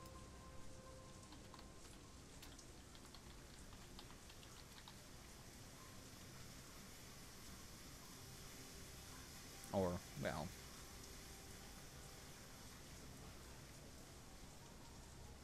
I'll read you guys the Cliff's Notes from Wikipedia. Kowloon Walled City. The Kowloon Walled City was a largely ungoverned, densely populated settlement in Kowloon City in Hong Kong. Originally a Chinese military fort, the walled city became an enclave after the new territories were leased to Britain by China in 1898. Its population increased dramatically following the Japanese occupation of Hong Kong during World War II. By 1990, the walled city contained 50,000 residents within its 2.6 hectare, 6.4 acre borders.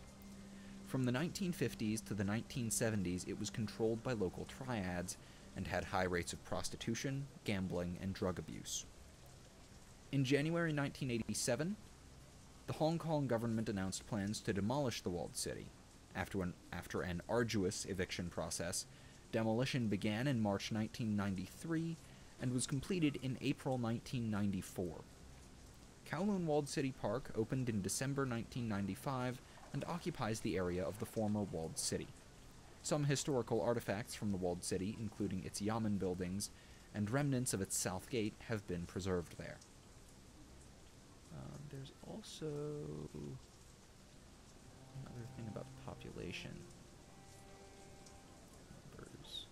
Yeah. A thorough government survey in 1987 gave a clearer picture. An estimated 33,000 people lived within the walled city. Based on this survey, the walled city had a population density of approximately 1,255,000 inhabitants per square kilometer, which is the same as 3,250,000 per square mile in 1987, making it the most densely populated spot in the world.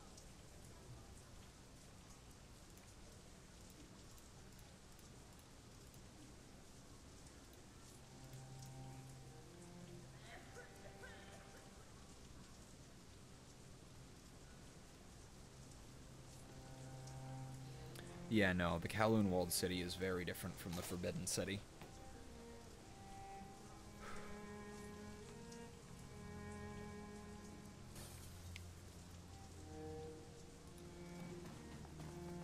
Yeah,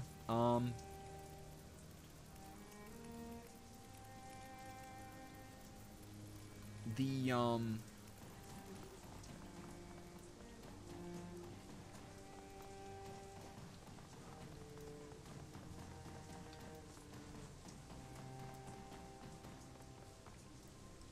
yeah. And even today, Hong Kong is kind of part of China, but also an independent state. You come upon a heavily muscled triad soldier screaming at a bearded old man holding a bleeding nose. The punk wags a cheap, disposable cred stick in the old man's face. This? The bright plastic case would look cheerful if it weren't smeared with blood. This isn't enough. You've got two options, old man. You can find a way to pay me all the money, or you can drag your bony ass deeper into the wall.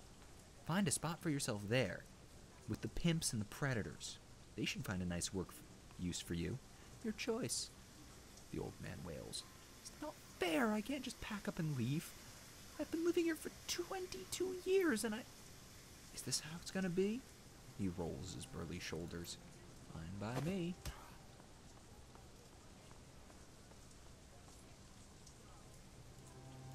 That guy's getting his ass kicked.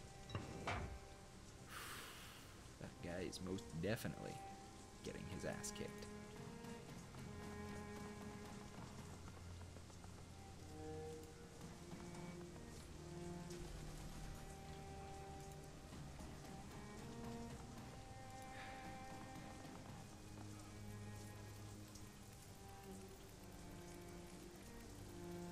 That is an amazing...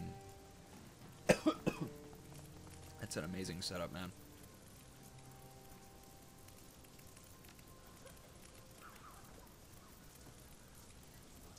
I'm assuming that I would need a shaman with like a water bolt power to put that out.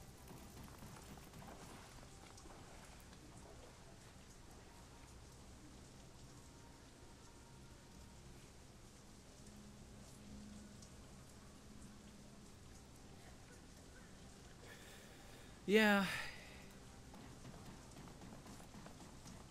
Oh, bucket of sand. I wonder what I could use this for.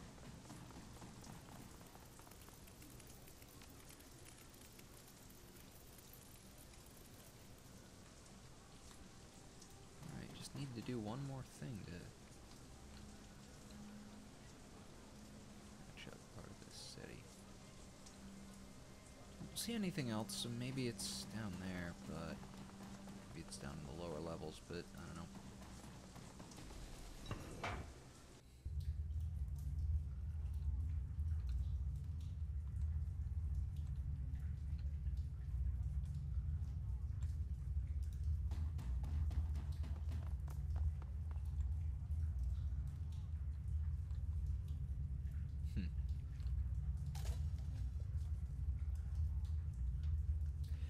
If this were a 90s point-and-click adventure game, I would have had to find a... I would have had to make some kind of bizarre Rube Goldberg machine to get someone to give me the sand, and then use the sand, to collect water. 90s adventure games were weird. The Yellow Lotus enforcer glares at you. You can see the outline of the old man's cred stick in his vest pocket. He flexes, and his muscles bulge. Oh yeah, showing off those big human muscles to a troll. Do you really want to do this? Oh, do you really want to do this? Yeah, I saw what you did to that old man back there. Here to get his money back. I have a better idea. I think I'll take your money instead. He licks his lips. Give me your cred sticks, or you'll get what the old guy got. I'm not playing around. Ooh, let's see.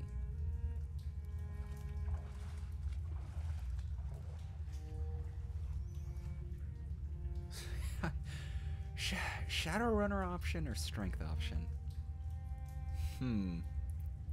Those are both very, very good. I'll go with the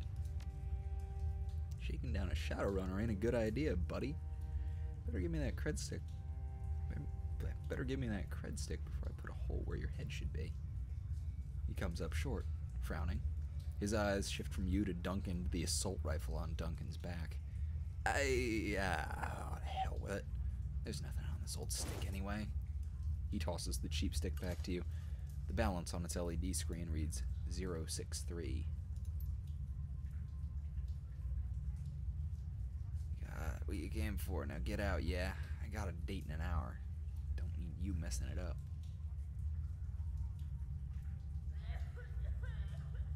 Remember this next time you decide to shake down an old man. He waves you off.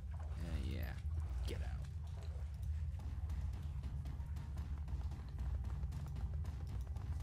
No, not telling him that I have a Shadowrunner, telling him that I am a Shadowrunner. Which, I mean, I am.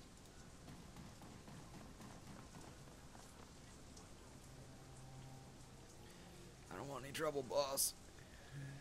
Just leave me be. Here you go. Here you go, old man. Got this back for you. Thank you.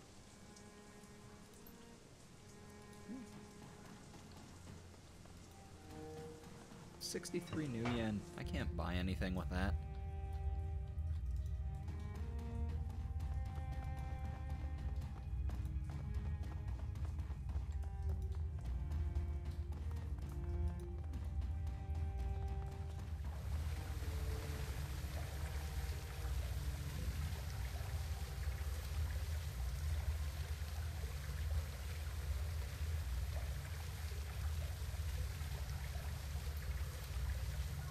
Go. And I think I've got enough. Yeah, I got enough karma to get a quick level up.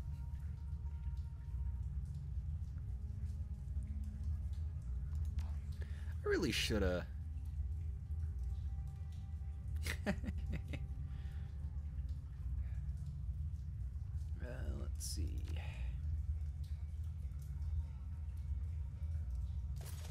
Full auto would be useful.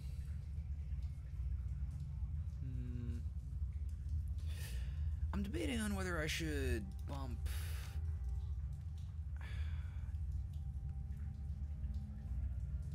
I'm debating on bumping my close combat or my ranged combat. I think I'm going to focus on close and make ranged more secondary from now on. It seems more appropriate with a troll.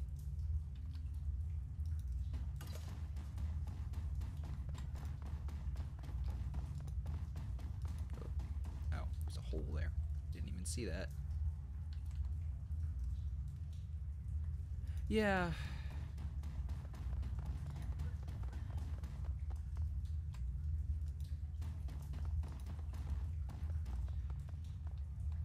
Yeah, I would never say that I like the US, but I would also say that there are far worse places that I could be.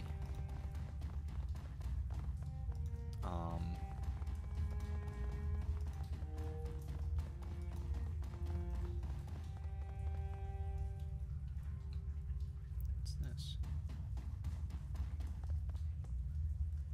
Maggots churn within stews of unidentifiable ingredients. Fun! And, ooh, a gun runner. Tubby man with a twice-broken nose glances up at you from a pile of gun parts. He offers you a gap-toothed smile.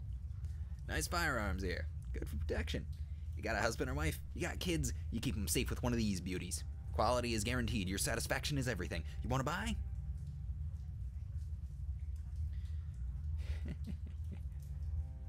Ever heard anyone say prosperity is in the walled city? He snorts his reply. If you're an organ legger, or a gun runner, or a triad, there sure as shit is. Otherwise, you're looking at a hand-to-mouth, meal-to-meal existence here. Alright, show me what you got. Let's see. Ooh, street sweeper. Ow. I don't really have any shotgun experience. And I don't see any better rifles. I mean, theoretically the Ruger would be a little better than what I've got, but it might be good to keep a Ruger and an AK. AK for mid, fists for close.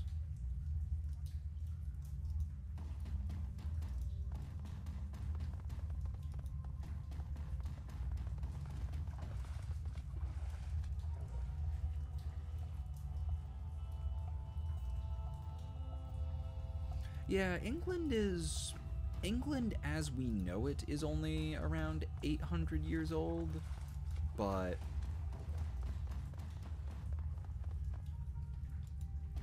yeah. Probably the oldest still existing civilization is China. Or well, China and Japan, I should say. They are the oldest still existing civilizations.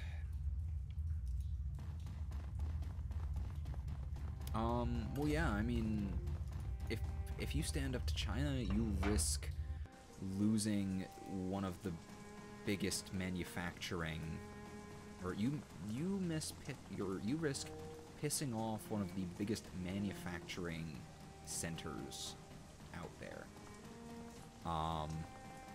And if you do that, you can really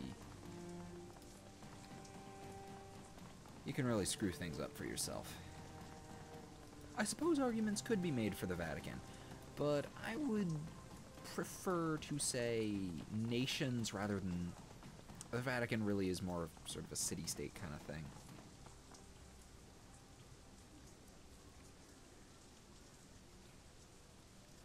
That is not an unfair statement, although you could also say that China lives on as Taiwan, because Taiwan is basically a nation forged out of the people who did not want to join the PRC.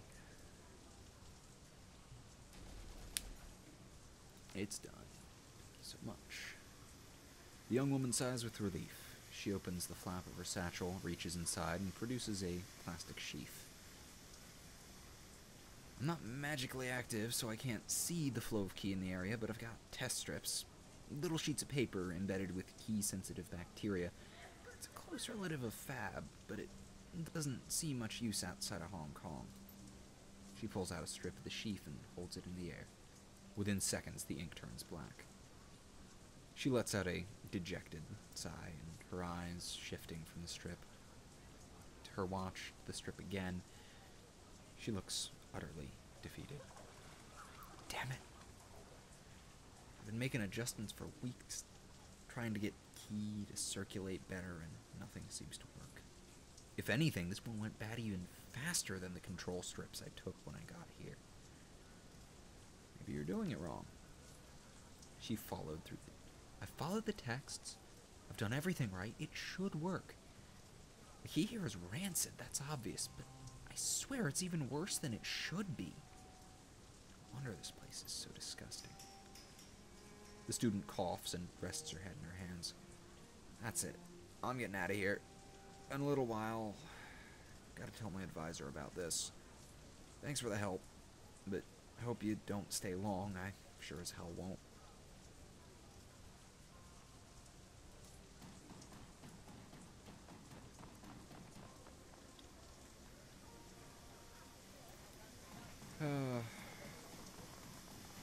I mean, really, it's hard to argue Egypt given that the, hell, even the ancient Egypt that we think of was not the civilization that built the pyramids. That was hundreds and hundreds of years after.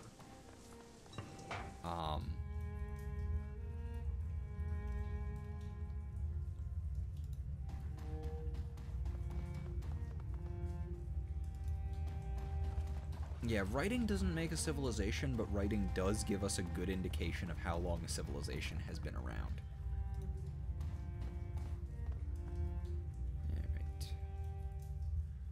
Let's see, the door is secured by a lock with a badly dented keypad. The keys themselves are deeply scored, as though someone gone to work on them with a penknife. I brought Isabel.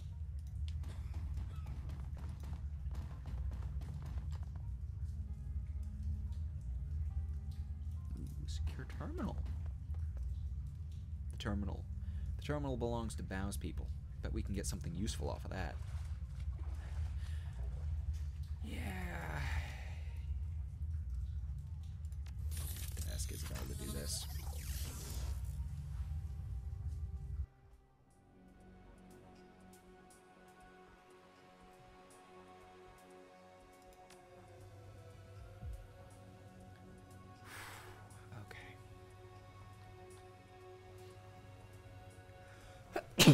Oh, looks like they've changed decking just a little bit. Okay, I want to get that way. Oh, no. I did not want to jack out. No. I just wanted to.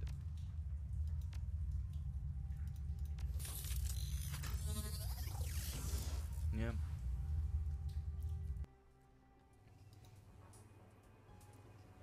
Mao did not really have any idea what he was doing.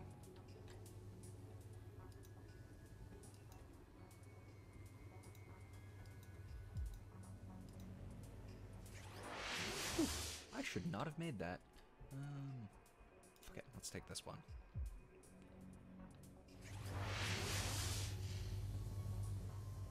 Yeah, I mean, and then there was, what was it, the, his great cleansing or whatever it was called. Okay, let's try the other way.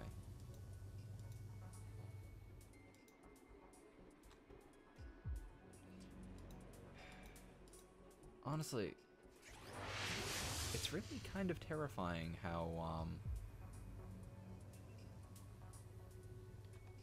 yeah, no, China is very, very capitalist now, and they refuse to acknowledge it themselves.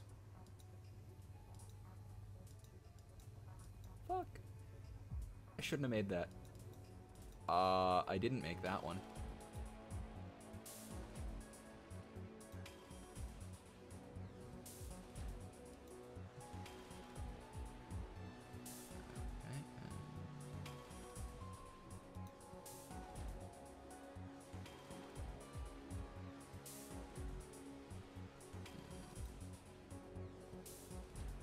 No, I wanted to attack it, not... Stupid fucking...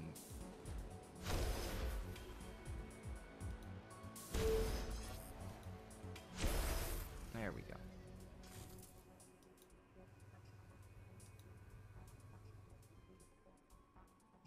To hack the IC or force your way past it at the cost of additional system trace. Okay. Yeah, I can't.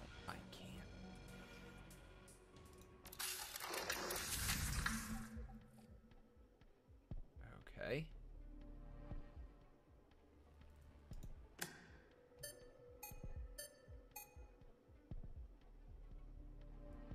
Wait. Shit. Shit.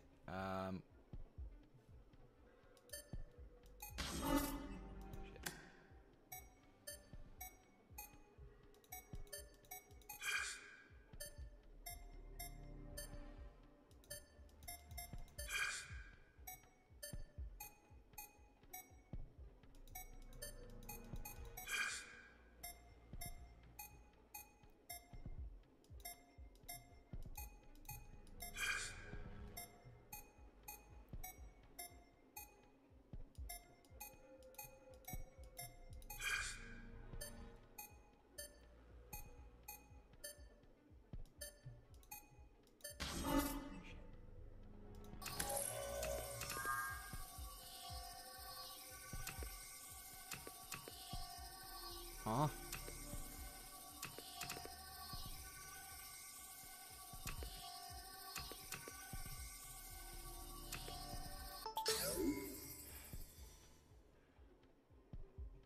Okay.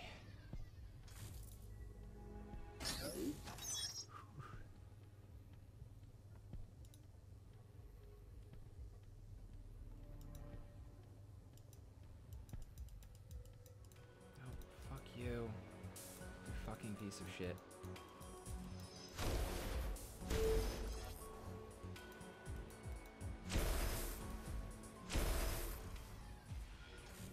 Yeah, the Mongols did a pretty good job erasing civilizations. Although they did tend to have a whole thing of, we don't care as long as you don't fuck with us. But people really tended to fuck with the Mongols, and that was not a good plan. Okay.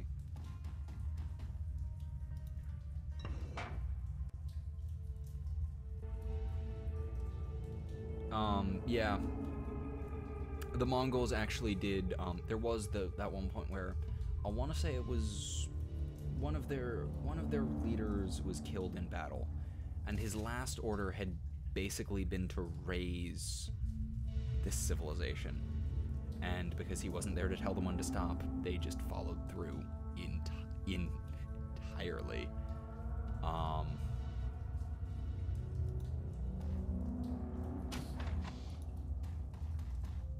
And slaughtered everyone and burned everything to the ground.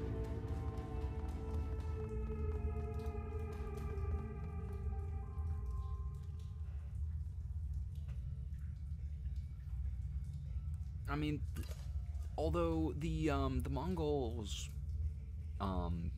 attack of the Caliphate was because they were they were not exactly it was not exactly unwarranted. They really tried to be the Mongols really kept trying to be diplomatic, and the Caliphate really didn't want to be. And kind of like they kept going, oh well, they're lying. They just want to kill us. They'll just kill us in the end. And then it was like, well, look, we didn't want to kill you before. Now we do. I'll take the chip. May as well.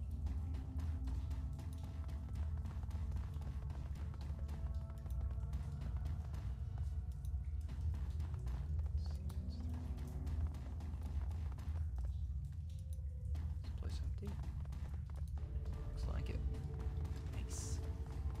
Ooh, and that is my goal.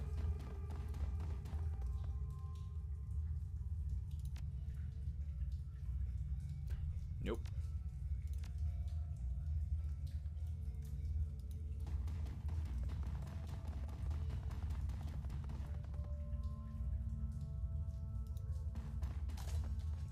Yeah, I basically said what you were saying. The Mongols really did try to be reasonable. And the Caliphate basically had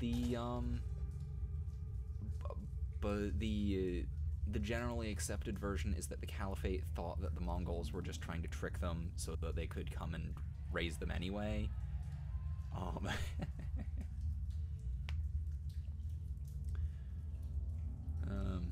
Yeah.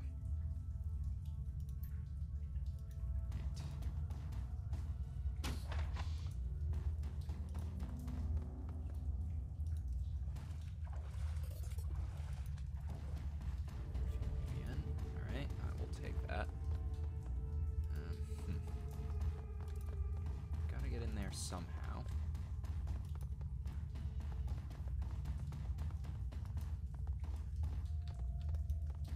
I'm not seeing an entrance. That's gonna be a bit of a problem. Ooh, what's in here? Oop. Strangler Bow's code. Nice.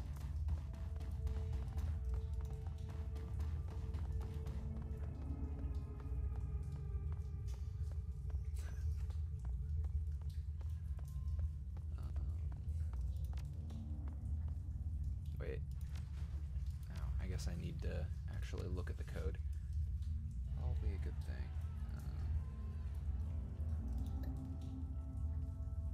6378.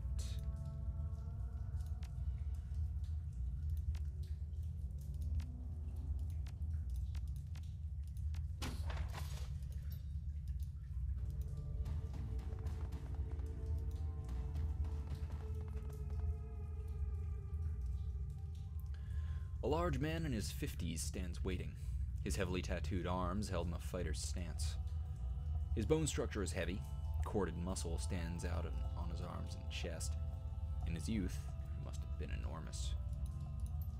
He doesn't talk so much as emit.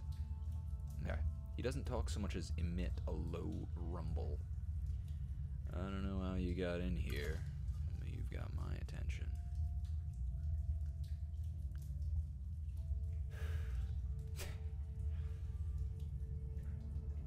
Candygram for Strangler Bow. Much love. Kindly Cheng. You're funny. His eyes get a stony look. I don't do funny. So you have some sort of message from Cheng. I can't wait to hear you mangle it. You speak Cantonese so well. He chuckles to himself. But before I hear it, I have a little message for her, too. You tell Kindly Cheng that her operations are done in the walled city. Strangler Bao has given himself a promotion, and tell her that if she sends any more errand boys to visit him with another message, Strangler Bao is going to send them back in a box. You think you can tell her that, errand boy? Should I write it down for you in English? Yeah, just slot the stick, listen to the message, and I'll be gone, okay? I don't get to hear you butcher the message. I'm sad. He grabs the small plastic drive from your hand and slots it into his trade player. Kindly Cheng stands erect, speaking directly into the camera. Mr. Bao, as everyone knows, you are a man of swift action. I respect that, and because of that respect, I will get right to the point. I know where your money is coming from. I know you have friends working for Straw Sandals like myself. They've been siphoning funds from their organizations. I know about the noodle shop that you launder your money through. I have tasted their broth and found it wanting. The old woman becomes flinty hard. You have been stealing from the Yellow Lotus, glorifying yourself with revenue that we have earned, and I have files to prove it. Bao's eyes widen as files begin to flit across the screen. Receipts, bank reports, personal communications between himself and his men. Kindly Cheng continues speaking, smooth and casual. Now, in light of our recent conflict, you might be wondering, why am I keeping this information to myself? Why haven't I exposed you so you could be dragged from your lotus den by the balls and slowly roasted on a rotisserie spit? In truth, I respect your ambition. You have a lot to learn about candor and loyalty, but I believe that you still have value. I am still willing to work with you. However, in order for that to happen, we need to come to an understanding about the nature of our partnership. Kindly Cheng steps forward and fills the screen. I own you, Bao. You and all your men, you are my fucking playthings. Dolls to twist and pose as I see fit. I am in this position because I am far better at this than you, and it is time that you learned it. Accept what I am telling you, and we can get back to business. Prosper together. But if you continue your little rebellion, I will mail tiny pieces of you to your children and take their pictures as they open the package. She produces one of her thin black cigars, lights it, holds the smoke a long time. You have 24 hours to return to the fold. If you aren't here licking my heels by then, the information will be released, and you will become food for fish. Your choice, Bao. 24 hours. The message winks out. Strangler Bao turns away from the screen slowly. His skin is ashen. Get out. He pauses, casts his eyes to the floor, and tell Mrs. Cheng to expect me at Swift Winds tomorrow. He stands up straight. Tomorrow morning. I will. Thank you for your time. Go. Just go. That went well. That went very well.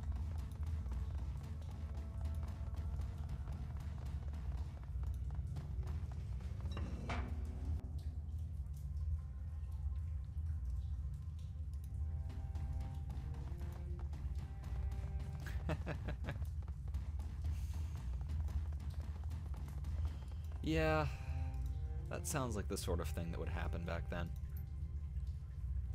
Honestly, some of the absolute best in terms of...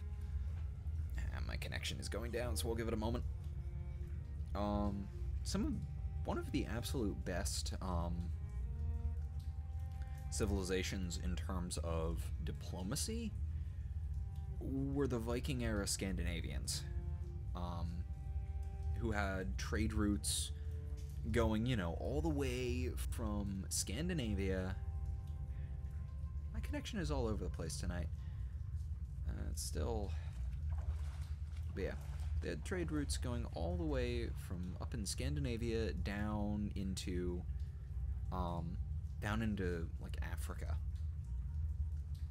And things like the Ulfbert, there's suspicion that those swords were forged in, or at least the metals were my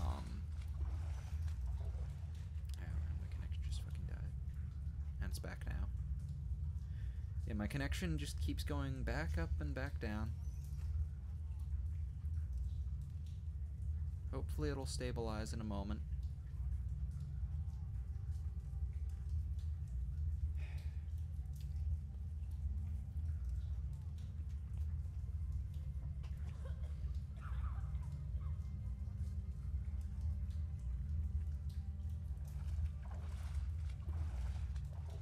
Okay, it looks stable now. Or not.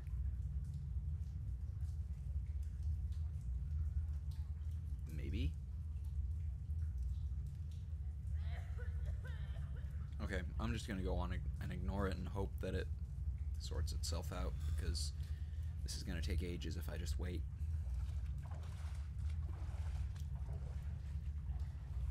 Yeah, Viking Age Scandinavians were,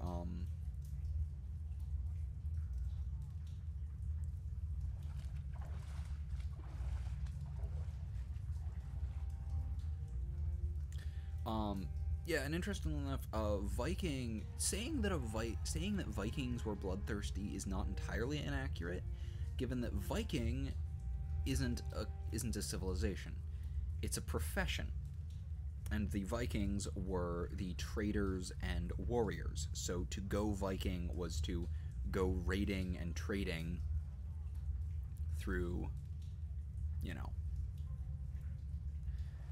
Let's see. Well, that was a thing. Never thought I'd be shutting messages. Never thought I'd be shuttling messages between criminals and a Hong Kong syndicate. I can't imagine what Raymond would have wanted in the Wall City. This place just feels wrong. Yeah, no kidding. There's something off about it. This place makes you feel like your life has no value. Like there's just no point to anything. He sighs and looks at your companion. Great life you have here, runner. Isabel ignores the barb. She's too pleased. I can't believe it. We actually delivered Auntie's message without anyone dying. I've had enough of triads. Let's get out of this pit. I'm with you, Gun Show. I don't need to see this place ever again. Gun Show? Seriously? Wu's goggles point down at Isabel. It's not gonna stick, is it? Yeah, we've done everything here. Everything we wanted to do.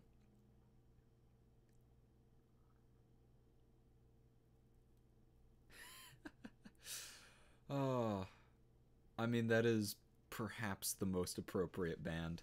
Or that is perhaps the most appropriate band and song to play, Rob. Oh. Damn it, now you've got that stuck in my head.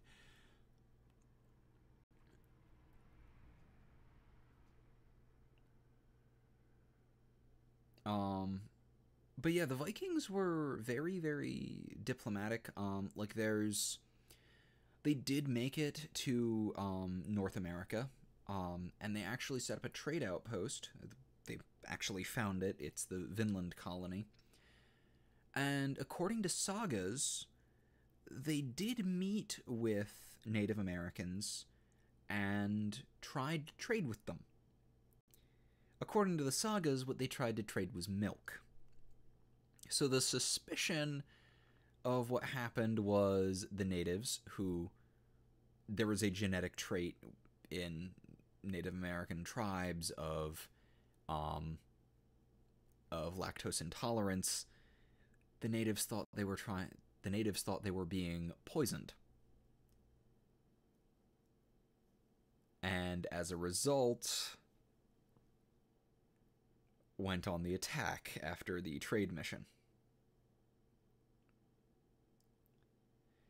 The Vikings, which, as I said earlier, Viking means raiding, trading, and Viking was a term for the profession, which were raiders and traders. So most of the people who did go out and settle on other places like Greenland, Vinland, Iceland, those were Vikings.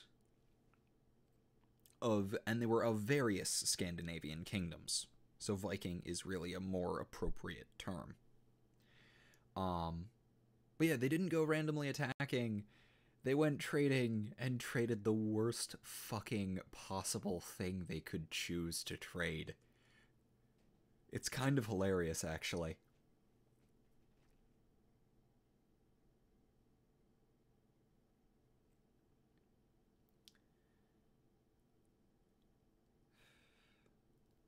It's hard to shake the feeling, but it's hard to shake off the walled city. Its gravity clings to you as if wretchedness itself had grown tentacles. The sounds of suffering subside, but their echoes still thrum your insides. Isabel walks quickly, regularly checking over his shoulder, as if expecting pursuit from the buildings themselves. She hugs her cyberdeck to her chest, as if protecting a small child. Wu pauses a moment and breathes a sigh of relief when you finally reach the streets. But returning to Haoi isn't like coming home. Suspicious looks and closed mouths accent unsmiling faces that billboard a universal message. You don't belong here. Time to report back to kindly Cheng and inform her that the message has been delivered. Get this business over with. Get your sin burned. Get on to the next step. Whatever that is. You leave the city of darkness behind. Head to the mahjong parlor. And a date with a crime lord.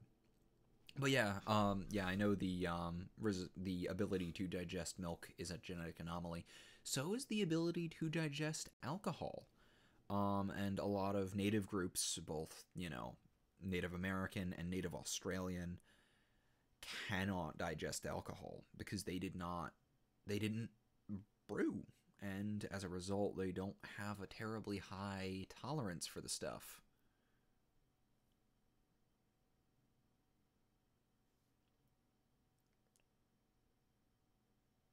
That would be really interesting, and I would really love to see that. That's a really cool idea for an alternate history thing.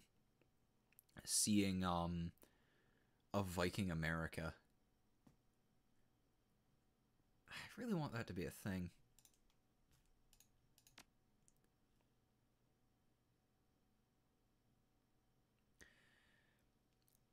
I wouldn't be surprised if there's a lot of different stories, given that the sagas tend to be a little inaccurate, and,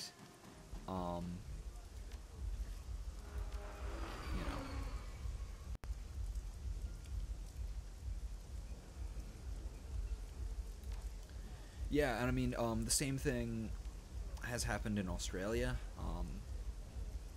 I know a couple of Australians who've worked in bars, and there are incredibly strict rules about serving alcohol to Aboriginals, because they really can't tolerate it terribly well.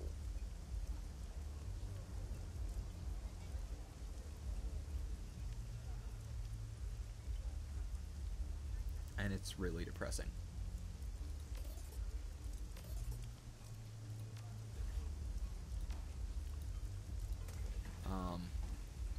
But yeah, it tends to alcohol really does destroy communities that don't have the tolerance for it.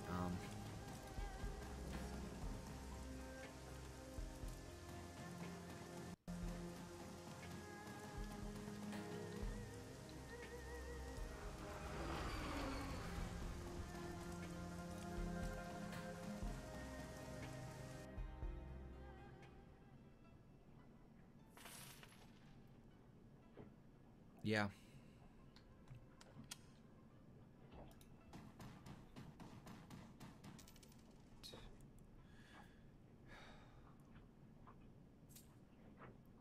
Kindly Cheng watches you closely as you walk across the mahjong parlor. As you approach, her lieutenant leans in, brings her mouth close to the triad boss's ear. Cheng smiles and nods, her eyes never leaving you. There's a twinkle in the straw sandal's eye. I've heard from Bao. He got my message very clearly. And I understand that there were no casualties created during your little delivery run. I'm pleased and surprised. Yeah. Isabel did a great job guiding us. A wry grin. Did she? Good to know. My message was delivered and Strangler Bao is back in the fold, earning for me. As far as I'm concerned, our transaction is complete. While you were gone, I set the wheels in motion to wipe your identities. She pulls out her PDA, stabs a button with a lacquered fingernail. The order has been sent. Congratulations, you are now sinless. Shadow people. Wu exhales heavily. His eyes remain focused, straight ahead, but his shoulders sag. I didn't like the way my life was going anyway. Wu pulls himself up to his full height. Yeah, well, I had something going back in Seattle, Henry. I had my license, I was gonna freelance. Found a storefront in Bellevue where Carter and I were gonna set up shop. Now it's all blown to hell. He clenches a fist. Someone's gonna pay for that. Pay for Carter.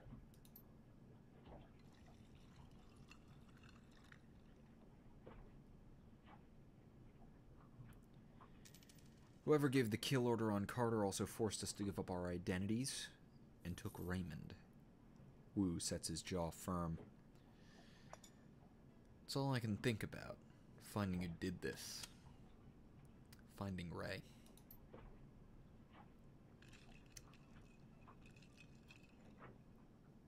Kindly Cheng holds up a hand.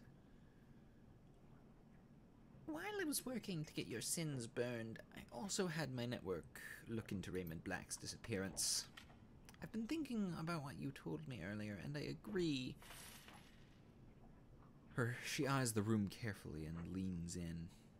I can't just let this lie. Someone killed my runners. It would be a sign of weakness to the Yellow Lotus and the others if I did nothing. She rests her PDA on the mahjong table facing you. The triad boss's tongue slips from her mouth as she looks over the top, hunting for the right button on its upside-down interface. She finds it and looks up at you again. I have news to share with you, my darlings. The kind you won't like. Raymond Black is dead. She taps the button and a recorded newscast appears on the screen. The last battle is good. The last battle is probably my favorite one from Last Stand. I think my favorite Sabaton song is probably Talvisota.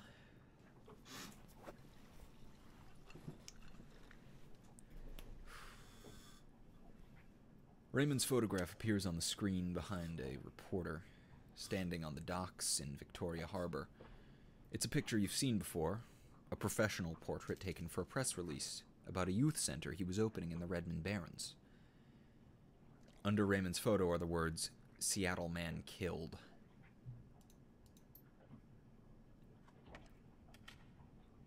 And another shooting involving the police department. A Seattle community organizer and industrial engineer was apparently shot and killed while resisting arrest at Victoria Harbor last night.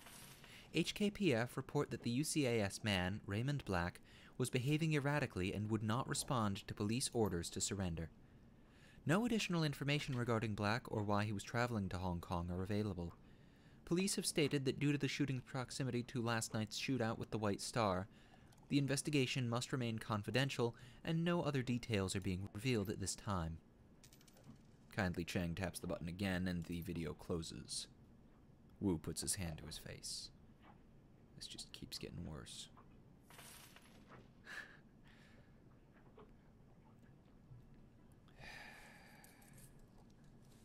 You were right, Auntie. That was news I did not like. Raymond's dead. Wu puts his hands over his mouth, trying to process the information. He sways, and for a moment it looks as if he's going to pass out. Isabel reaches out to touch Wu, thinks better of it, and pulls back her hand. Sorry for your loss. I never had a father, but so I don't know what it's like to lose one, but sorry. Son of a bitch. Raymond's dead. Kindly taps the video closed. She hunts around the keypad and selects another button. I'm afraid that's not all, my darlings. This is security footage from Victoria Harbor last night. You'll find it contains a contradiction. The PDA shows silent, grainy video footage of Raymond sitting in a tea shop, flanked by two guards. He's looking down at something in his hands, completely distracted. The footage continues, and the camera displays several black-clad figures entering its field of view from different angles. Guns ready. A tall, sharply dressed man in a suit walks briskly towards Raymond, flanked by two more.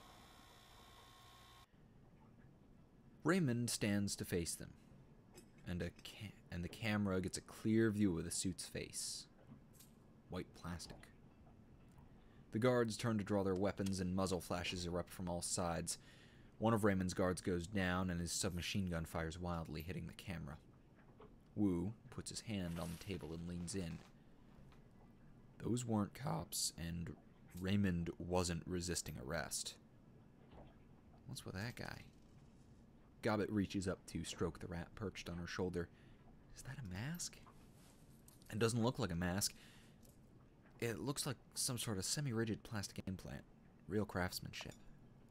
She pushes out her lower lip in appreciation. Quite the fashion accessory.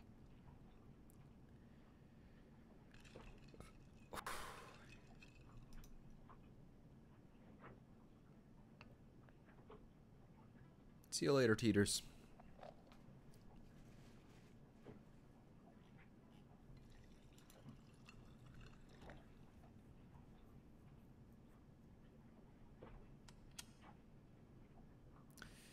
Another great one is, or another great Sabaton song is, Hell and Back.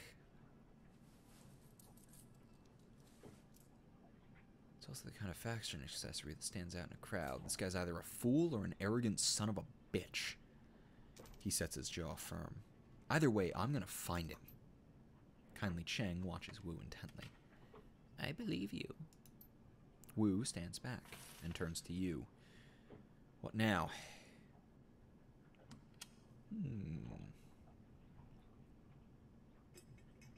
We find the plastic-maced fan. We find the plastic-faced man and drag him somewhere private. Make him dig his own hole. Then we'll fill it. I like the way you think. That's exactly what I would do. But how? I am afraid there are some facts you are going to have to face. She puts on a grave face. You are alone in this country. No network, no money, no identity. I can protect you from the police, but how would you go about discovering what happened to Raymond without me? How would you survive? Kindly wipes her hand across the stack of tiles, spreading the ivory-colored pieces across the table. You've had a very long night, my sweets. Very long. And frankly, you all look like shit. Right now, I promise you safety in my town for the night. We'll talk about the plastic-faced man tomorrow. Kindly gestures to Gobbet and Isabel. Ladies, go find your new friends a place to bed down in that rat's nest squat boat you call home. We'll all talk after you've slept. Figure out our next steps together. Yes, Auntie. Yes, Auntie. Thank you for your help. Of course. Kindly Cheng smiles and her black button eyes flash cold. What are friends for?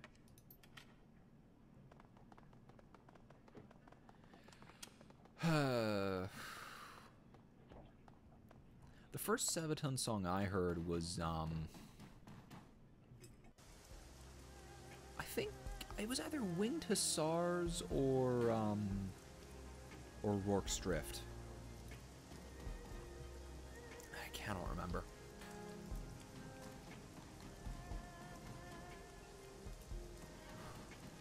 A short man from Texas, a man of the wild, thrown into combat where bodies lay piled. A man of the 16th, a man of can-do.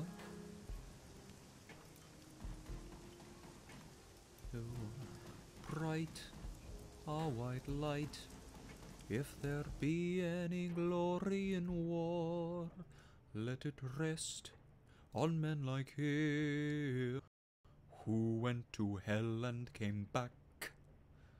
Crosses grow on Anzio, where no soldier sleeps and where hell's 6 feet deep. Death does wait, there's no debate, so charge and attack, they went to hell and back. You two can bunk here for a while. She nods with her nose towards a hatch. You've each got a head to take care of before... There. You've each got a head to take care of your necessities. Try to knock before you enter someone else's, okay? Seriously. I know the drill. Wu turns to you. Stinks of fish, just like that place we squatted at on Leary Avenue back when we were kids. The one with that Aslan family and their dog. You hated that dog.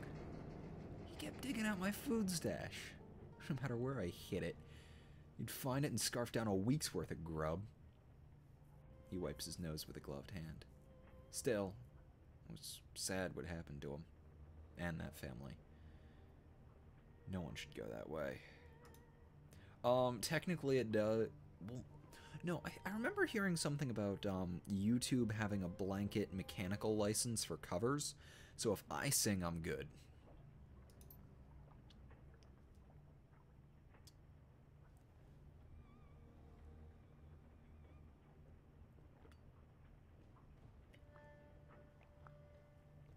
Because when it comes to songs, you can have a mechanical license, which means basically you cannot be denied the right to cover someone else's music as long as you get that, Captain Dynamite, you are certainly not.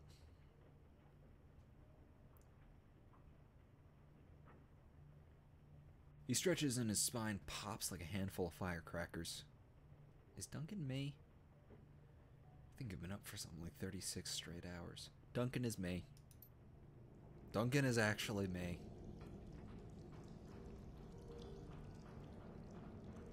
Yeah, I really love Shadowrun games. They're good RPGs.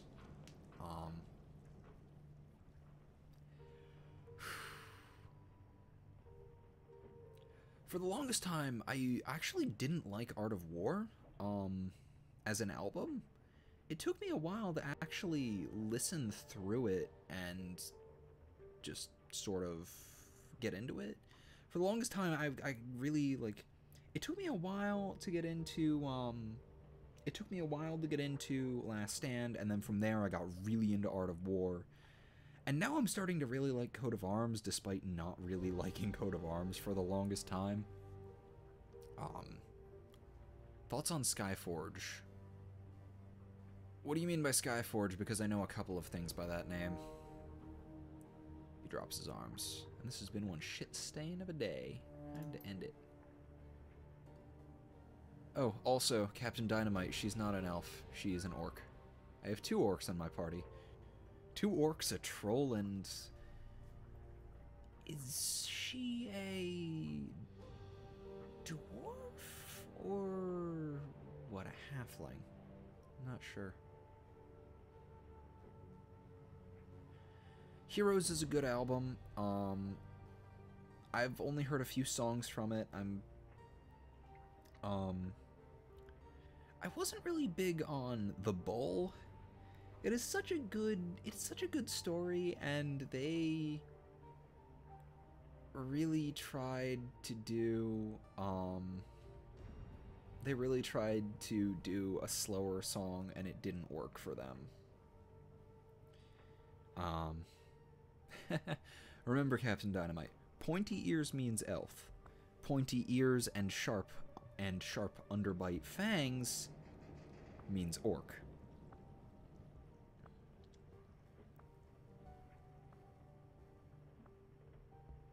Alright.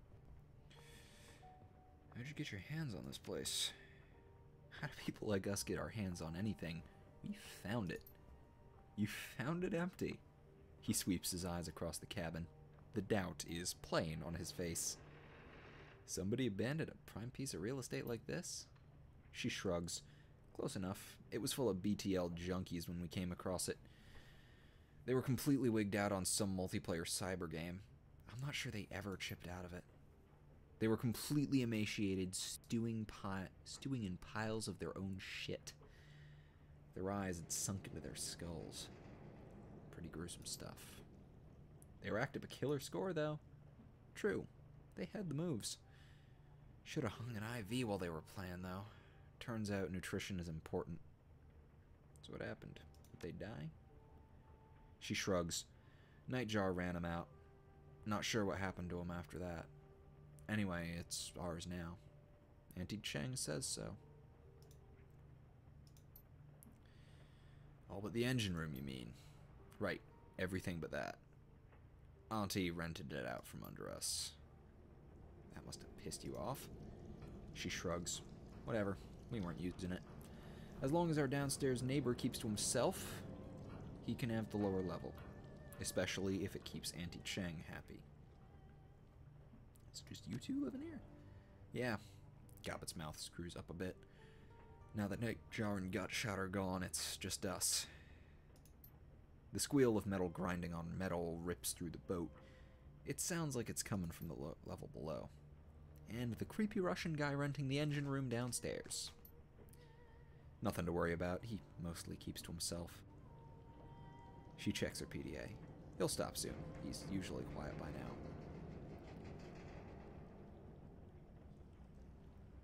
Shit. I get to break out my crappy Russian accent soon. It's been years since... well, not years. It's been years since I've got to do that at an appropriate time. And it'll be the first time I do it on stream. Or on recording at all. Yeah. Is there a place for my stuff? Yeah, check the locker over there. You can stash your stuff in it. No one will touch your things in there, and it's a lot bigger than it looks. I'm gonna grab some sack time too. Good. You look like you could use it. We'll go see Kindly in the morning. Figure out our next move.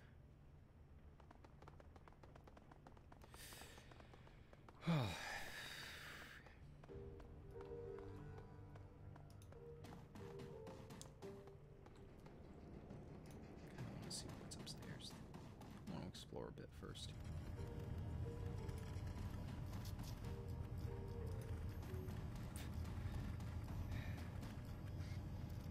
Come back later. I do kind of wish you could choose, say, a shortened version of your runner name that people might use, but meh. Hey, Henry. Okay, so no one's going to talk to me until I sleep. Okay. This is a nice enough base of operations, though. Yeah, I don't have anything to stash.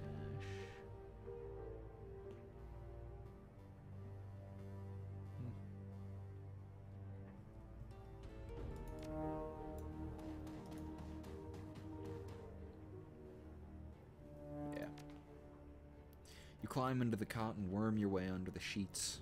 They've been starched stiff as boards, but you've slept beneath worse. The lice and bedbugs that plagued your old prison cell are mercifully absent here, and the salt air is fresher than the rancid stink of the Redmond Barrens. The moment your head hits the pillow, exhaustion sets in. You can barely keep your eyes open. Sleep washes over you like a warm bath, and everything goes black. That does not look like a bed fit for a troll. I have actually done a couple of World of Darkness stories, Rob. Or at least one. I did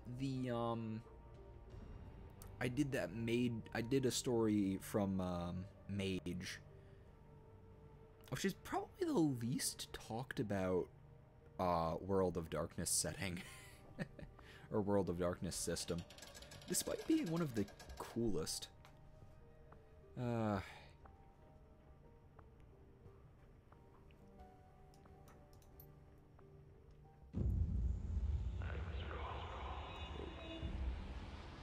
voice acting.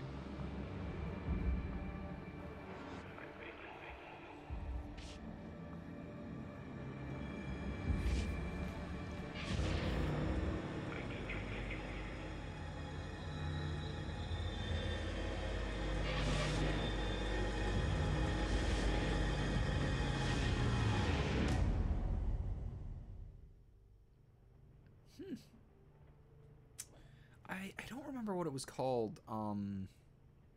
Fuck it. I'll take a look through my playlist.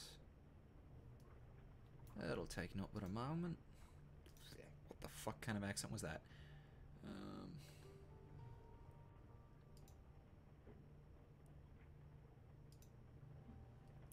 Wait.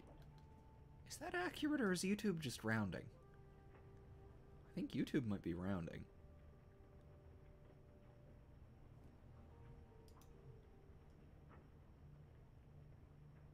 I'm almost certain that YouTube is rounding.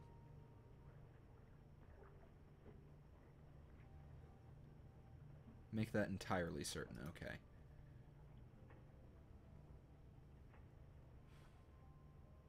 I believe that was a...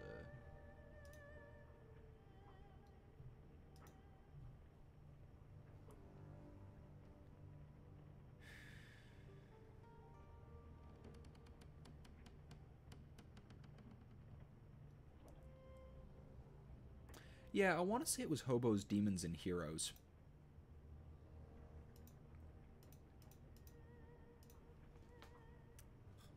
That was the mage story. I'm not sure if it was the Awakening or the other one.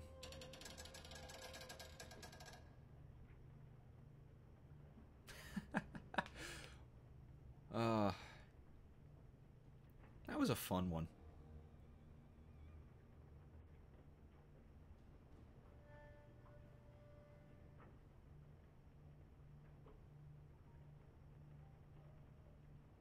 Yeah, Bannerlord is going to be fun. I'm hoping that I have a computer that can run it by the time it drops, but, you know. The dream is suffocating.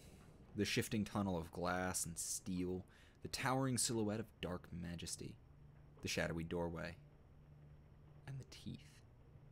They snap at your heels as you claw your way back to consciousness. Max, the system was Mage.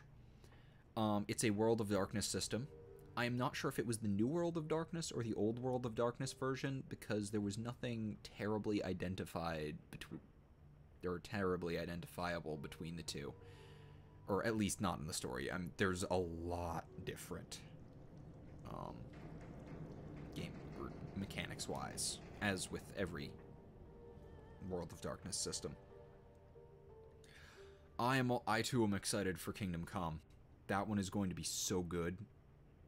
Even because I've seen the early access stuff, so I am rather confident in, at the very least, the gameplay.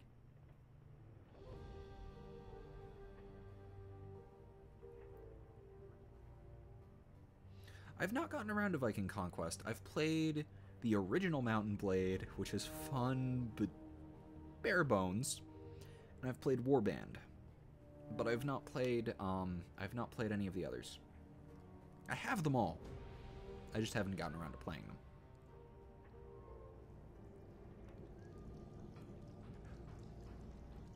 You open your eyes to Duncan looming over you.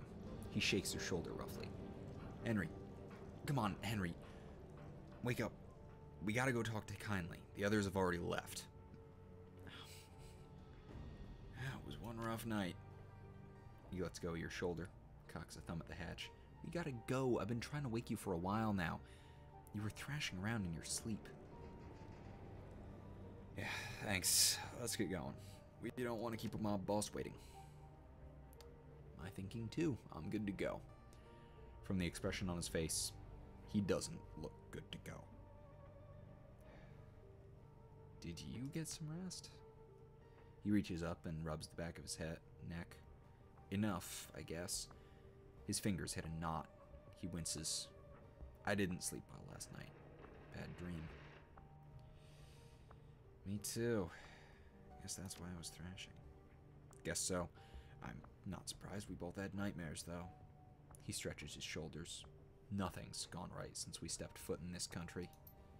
Think about it. That statement from the cops on the newscast could be fake. Ours was. And what surveillance footage? We never saw Raymond get shot. That camera was hit by stray gunfire. His passion is intense, but contained. Focused. Raymond's alive, Henry. I know it. Yeah, I never... That is a really good piece of advice for Call of Cthulhu. If you start killing your players' characters intentionally, you're going to piss someone off and get a Henderson. That is literally the story of Henderson. Yeah, my biggest advice of Call of Cthulhu from hearing another group's horror story, make sure that everyone understands what Call of Cthulhu is about. Make sure that they understand if they go in the moment the guns are out, they have lost already. Cthulhu has won, and they're going to die from horrible sanity damage and other unpleasantness. Things are going to go badly if they bring out the guns. Yeah. Make a good case, Officer Wu. He smiles. His teeth are white and straight and perfect.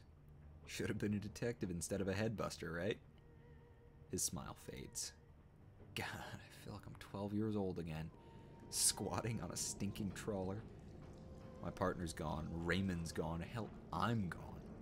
I don't even have a name anymore. And now I can't even go to sleep and hide from it all without having a nightmare. His jaw tightens, and his teeth grind so loud you can hear it. What else is gonna get taken away from me? You still have that piercing you got in Tacoma? I had to drop that. Hygiene issues. Wu struggles to smile. He fails. The hell did we fall into here, Henry? I mean, what's coming next? I don't know. Whatever it is, we'll deal. He drops his hands to his hips and takes a couple of deep breaths. That's right. That's right. It's like Ray always said.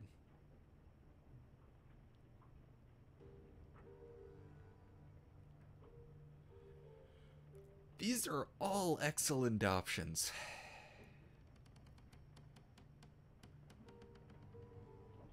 Oh, I understand that losing sanity... Yeah, losing sanity is not the end. But losing too much sanity will cause problems.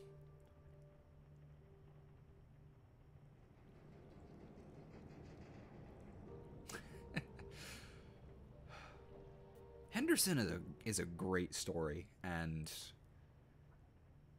it is a cautionary tale to GMs about how far you can push a player and what to expect when you get there.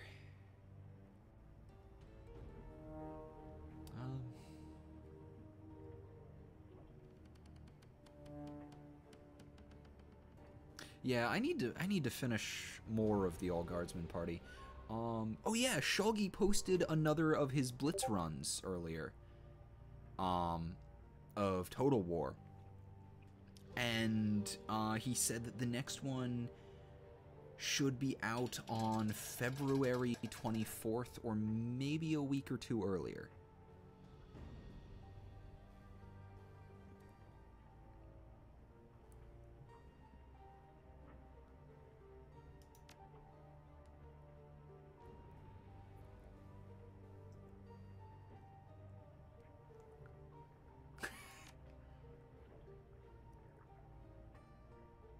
Don't mess with me, man. You know I got anger management issues. He checks his watch. Gobbet and Isabel left a while ago. We should get going too, see what that triad lady has to say.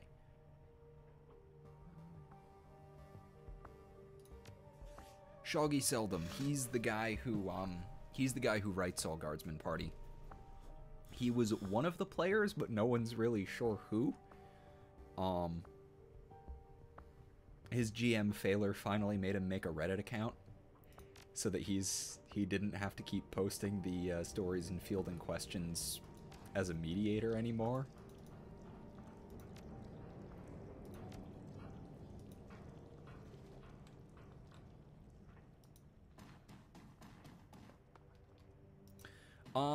My advice is, what makes Lovecraft scary is not knowing. Having things happen but not necessarily knowing why, and not necessarily... And the idea of things out there that not only do you not know them, you can't know them. It is not possible for your mind to grasp it.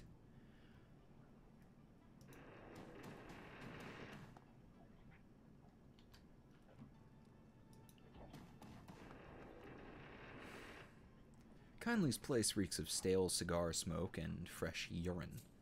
The clicking of mahjong tiles is strangely absent. In its place is a low murmur of laughter and an air of eager anticipation. All eyes are focused on the groaning figure, kneeling bloody and bound at the feet of kindly Cheng. She beckons to him with her finger, and he struggles towards her.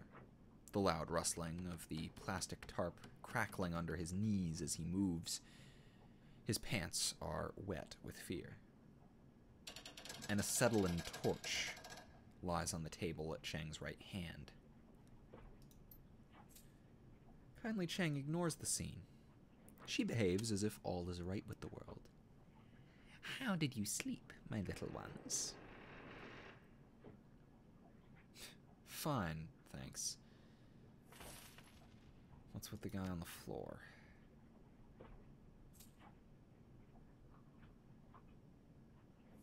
Yes.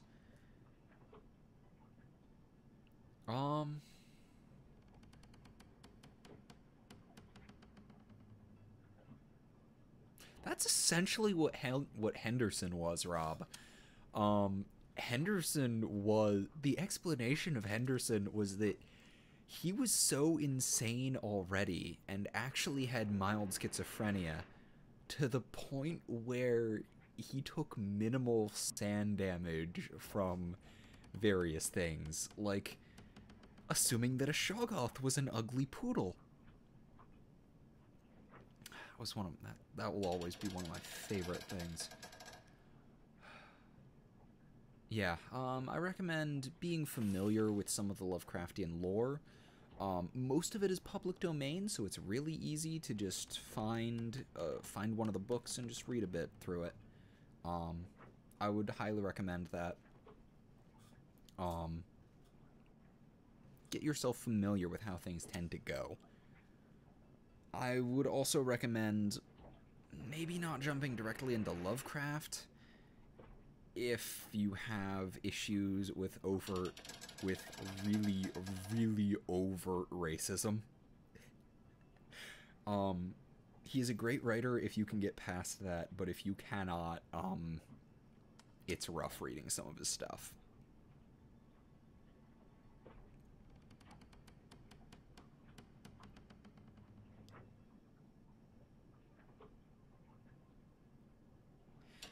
Henderson was amazing. She indicates the kneeling man with an incline of her nose. Shitbird here is a plainclothes cop. He snuck into the area last night while you were sleeping, hoping to find you and kill you before his competition got to you first. My men found him outside the trawler you were sleeping on. They saw through it that your rest was undisturbed, and that your location remained a mystery. She nods her head back towards the pillar of meat standing behind her. You can thank Mr. Bao for that.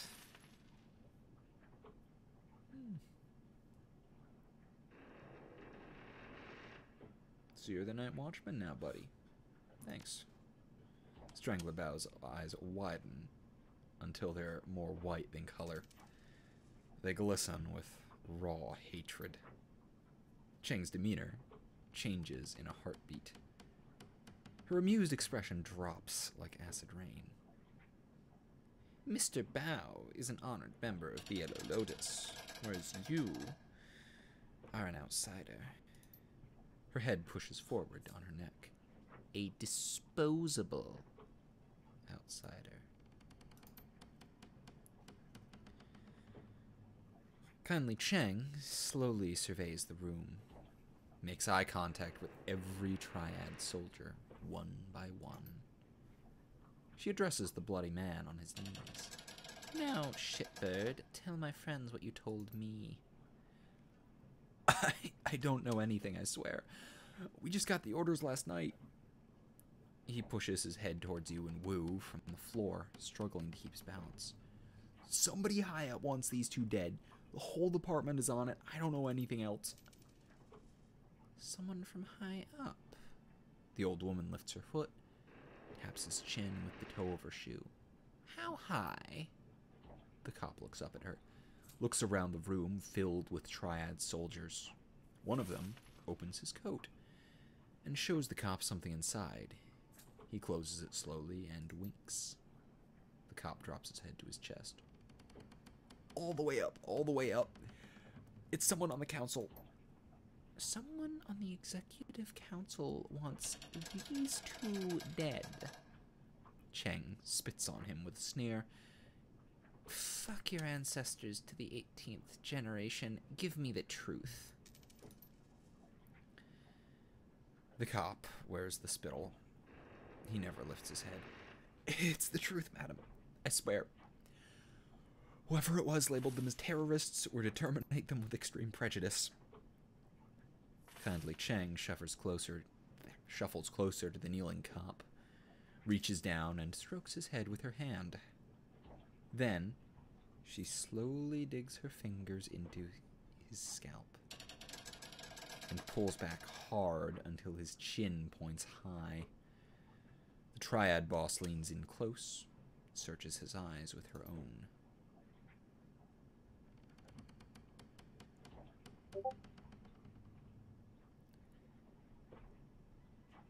That's all he's got.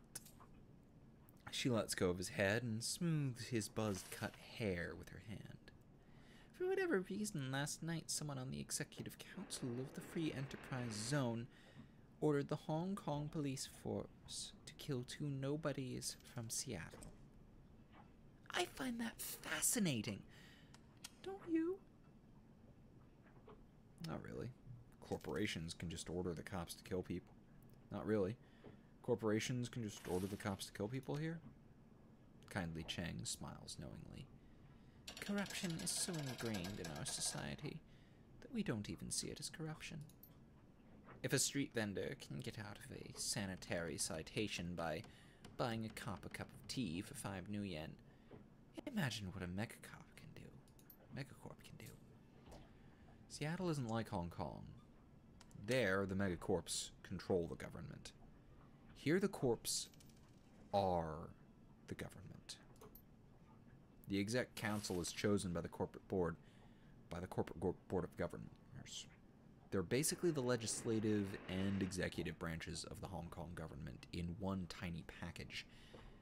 8 people call the shots. Neat and efficient.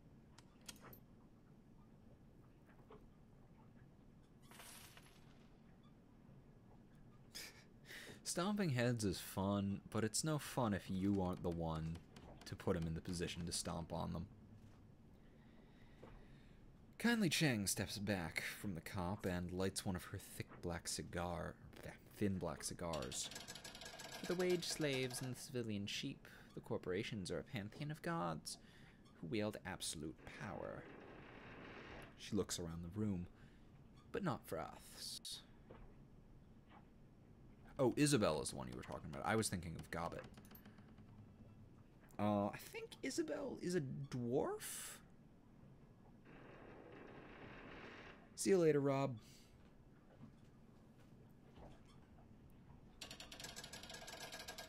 The triad woman takes a long pull from her cigar and taps her ash on the kneeling cop's head. Who knows about my guest's visit to Heoi, shitbird? No one, madam. I hadn't called it in yet. I wanted the kill for myself. No one knows they're here. I swear it. She turns to her enforcer. Mr. Bao? Bao fiddles with the PDA in his meaty hands. He's telling the truth. No outgoing calls on his PDA. Very good. Thank you, Bao. She nods at the cop. Or no, maybe she's a gnome. She might be a gnome. I'm not sure. Very good. Thank you, Bao. She nods at the cop. Thank you for your honesty. In one smooth motion, Strangler Bao produces a silenced pistol, fires it once into the policeman's head, and replaces it in his jacket. His face never changes expression.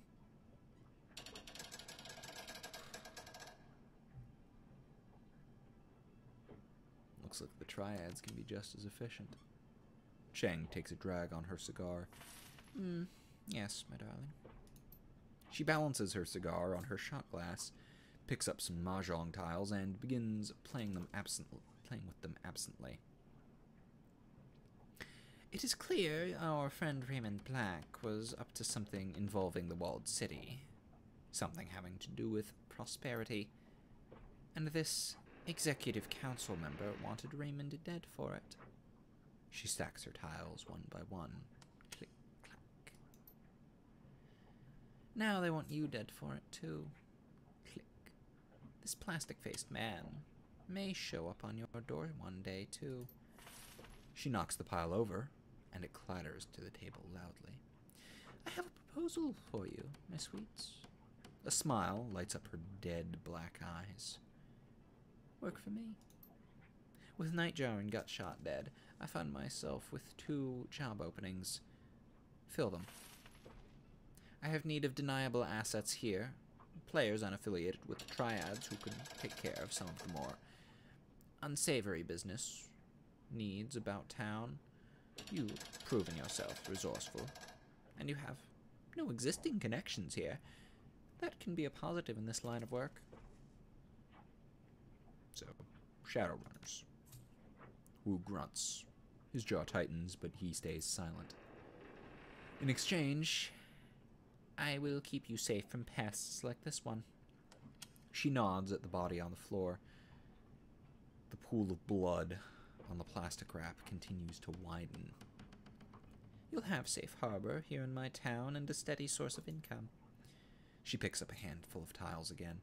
And while you dip your toe in the waters of corporate espionage, organized crime, and clandestine mercenary actions, I will employ my network to find the plastic-faced man and gather information about Raymond Black. Where he's been, who he's talked to, who stood to gain from his death, and what this prosperity could be. What's in this? It's quite clear what's in this for her. I mean, she gets 2 workers. Yes, we were just in the walled city earlier, Captain Dynamite. We made a little trip there.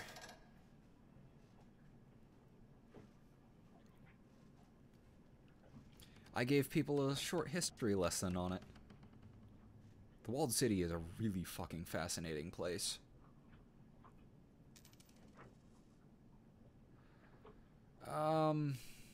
Yeah, yeah, I'm with Dynamite on that one. DMs like that don't last long. I mean, like, if it's something absolute, if a player is doing something absolute bullshit, fine. But yes, the walled city was demolished in the 90s, but Shadowrun was originated in the early 80s before the demolition notice. So they worked the walled city into some pretty into quite a bit of their lore. So it's still standing in the year.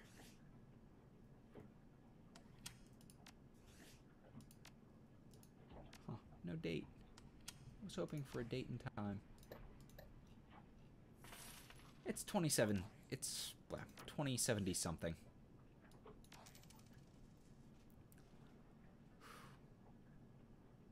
Yep, it's an alternate universe where in 2012 magic returned to the world. Hence why I am playing a troll, and I am accompanied by a gnome and 2 orcs. Yeah, you're putting a lot of effort in to help a pair of foreigners. Not foreigners, my sweet. Valued business associates. I need to learn who killed one of my clients and then ordered the cops to execute my team of Shadowrunners. Her voice drops as she becomes deadly serious. This is a brazen disregard of my power. Face dictates it must be confronted, or I stand to lose everything. We need to find out who killed Raymond and why. And we shall, my sweet. She leans in. Work with me. Allow me to help you make money. Let my network work for you and help you find what you've gotten yourselves into. Without my help, you won't last a day. You are completely out of your depth, I'm afraid. You need a partner. Kindly Cheng will be your partner. Wu's hands go to his hips. He drops his head and shakes it a little, confused. I gotta wrap my brain around this, Henry. Things are moving fast. There's a lot to process.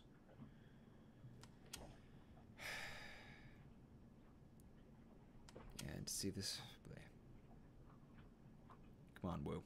You and me. On the streets together again. I know.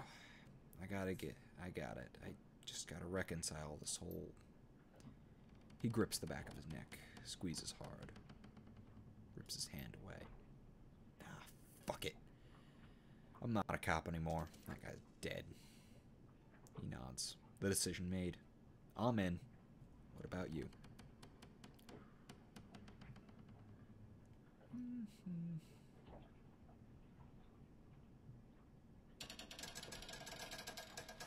I think Ray's still alive. I'm gonna find out who killed Raymond. Someone's gonna pay. If I thought Raymond was dead, I'd agree with you, but he's not. Raymond is alive, I'm sure of it. So I'll run the shadows as long as Auntie Cheng keeps up her end of the bargain and helps us figure out what's really happened to him. Then I'm gonna find my father. Then it's done.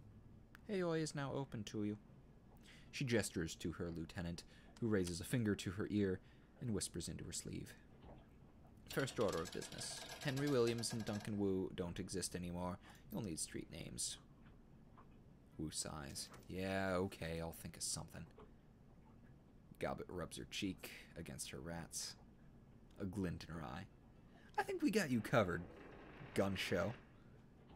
She turns to Isabel. Fits, doesn't it? Indeed. I knew that was gonna stick. It has stuck. Gobbet, Isabel, we'll handle this the same way we did with all your previous work. She didn't say, Nightjar. All the jobs I lined up for you will be sent to your computer on the squat boat. She points at you.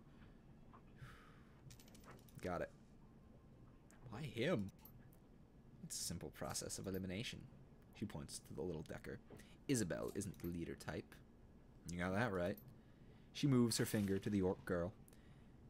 As for Gobbet, let's just say Gobbet doesn't have a head for business. Not my thing. Then she rests her finger on Wu. And then there's Gun Show. She wiggles it. The jury's out on Mr. Gunshow. Meaning? Her response is direct, straightforward.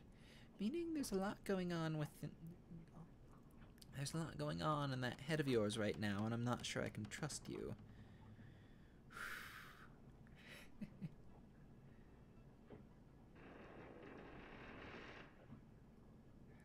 Gunshow will be fine. Trust me. Kindly Cheng makes eye contact with you and holds it. She keeps it steady for a long time. Who doesn't notice? Don't worry. I'll be cool, Henry.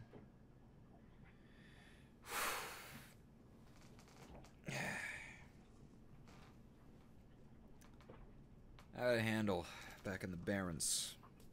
Bill the Third. Guess it's time I dusted it off. Wu shakes his head. Eyebrows raised. Gonna be weird calling you Bill the Third again. I haven't called you that since we were kids. Gobbet looks from Isabel to Wu to you. Guess this is our new crew. The rat on her shoulder scurries to the top of her head for a better view. Welcome to the shadows, Bill the Third. If anyone's wondering, when I created this character, that was a reference to the Three Billy Goats gruff. Since his last name is Williams, it seemed fairly reasonable. Right. So I actually get to handle the entire crew's advancements then. Nice. Right. So I'm going to take a job and head into the scenarios I'd recommend for a new DM. Anything pre-written, really. I think the very first thing I tried to run was a free RPG day thing for Pathfinder. If you do not, so I would recommend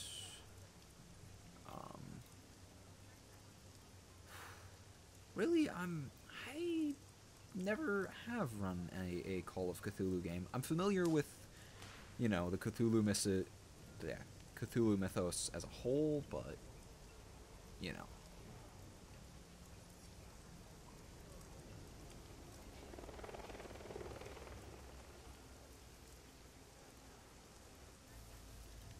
Anyway, looks like the stream as a whole is starting to quiet down, at least according to my, you know, various chat things. So,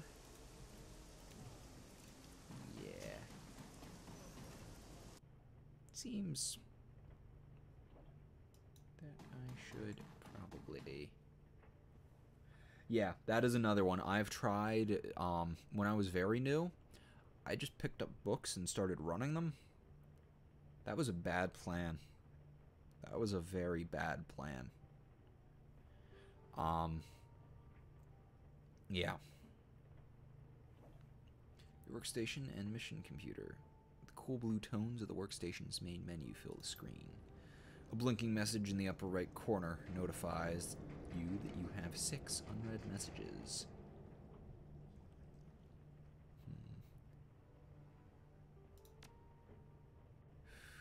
Welcome to Haoi.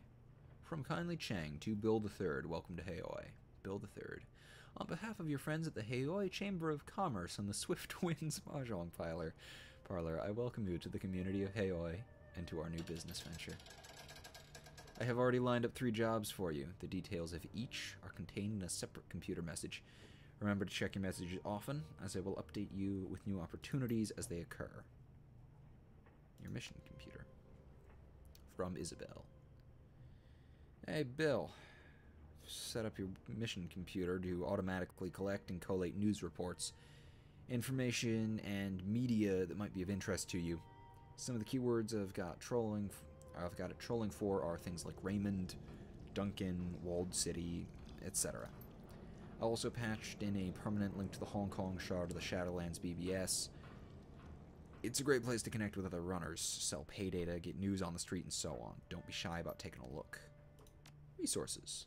From Bao Jianzhong. I have been instructed to inform you of the various suppliers present in Heoi. Auntie Cheng has cultivated a commercial district of well-stocked and trustworthy vendors. Whoever you choose to do business with, you will be in good hands. Ermine Ka-Fai at Club 88 is an excellent resource for acquiring additional weapons, should you require any. If you are in need of magical supplies, go to the Parlor of 5 Phases. If you desire training in the path of the adept, seek out Spider Shen. She can help you, as well as supply you with any close-quarters weapons that you might desire. Chrome Alley can supply you with cybernetic enhancements and medical supplies. The proprietor, Ten-Armed Ambrose, is a cyber surgeon of some repute. Law's Techno Palace in the Whampoa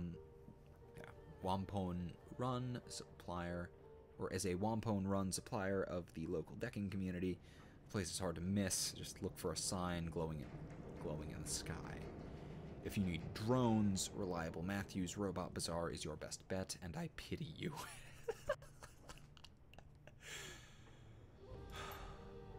Considering the disrespect you seem content to casually spew, I would suggest that you acquire a small arsenal. You are more than likely to need it. Nice.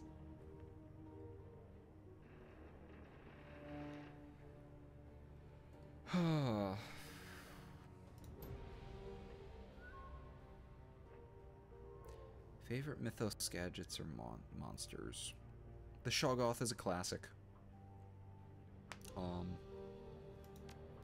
It really is, and I have a weak spot for the classics.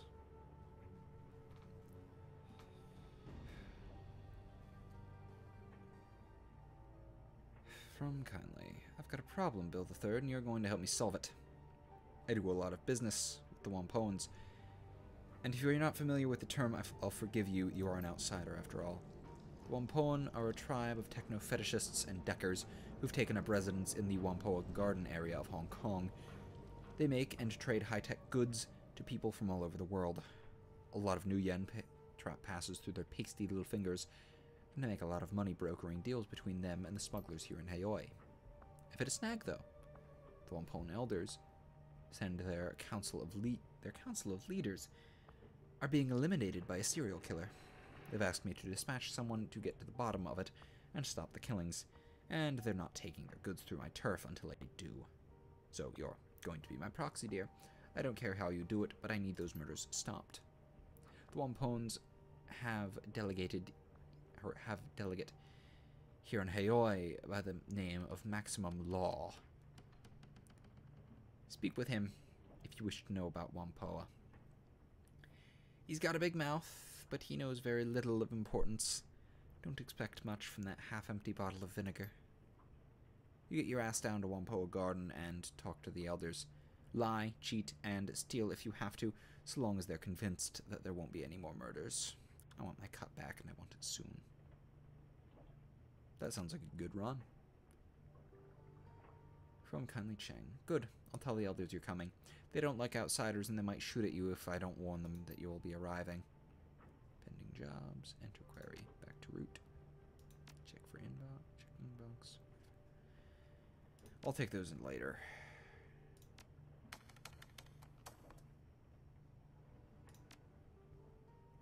I will also look at that later because I just want to save.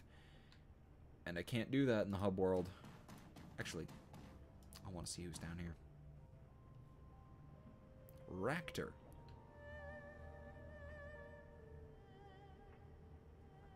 Let's end this on a high note.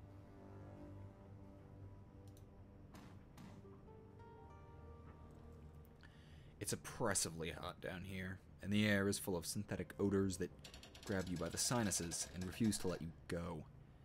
You can smell engine grease and melting plastic, ionized air, and lead solder. A quick scan of the room tells you why. The downstairs tenant has converted the space into a machine shop. Metal fabrication tools and Duraplast extruders line the walls, and a pair of heavy industrial manipulators hang from the ceiling. A man in a black trench coat stands with his back to you. Staring at a monitor mounted above a sturdy workbench, he addresses you without turning. "Ah, I was wondering when I'd meet a new neighbor." His voice is pleasant, cultured.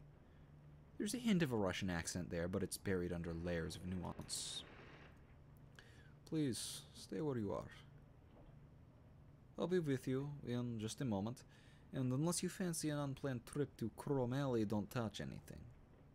There are all manners of tools here that could take your hand clean off." Alright, take your time. Yeah, take your time. I won't touch anything. Ah, you're very kind. Thank you. You focus on the enormous manipulator arms that you saw earlier. They're bulky, industrial things dented from years of heavy use. Each arm has been fitted with at least a dozen different welders, soldering guns, extruders, and metal fabrication tools.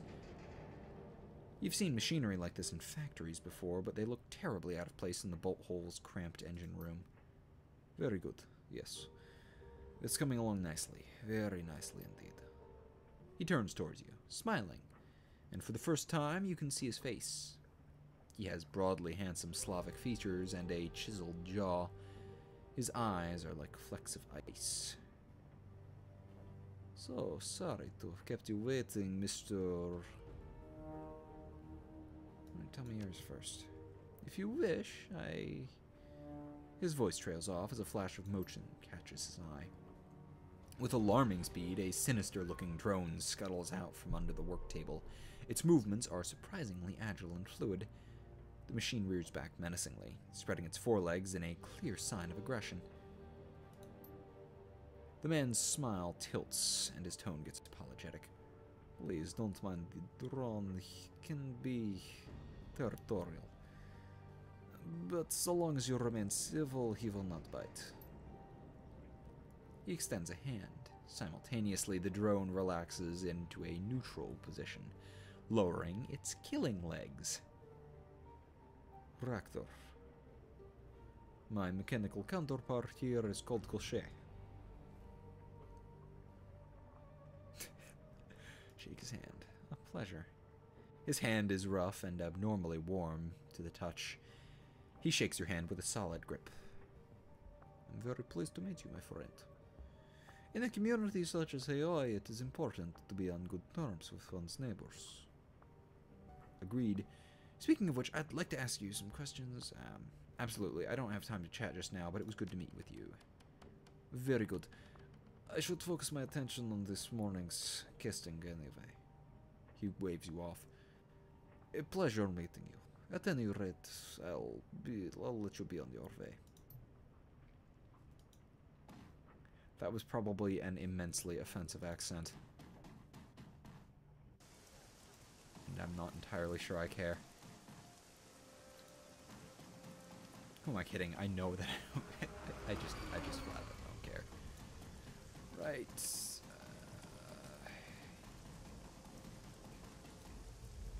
Hit the MTR station and save.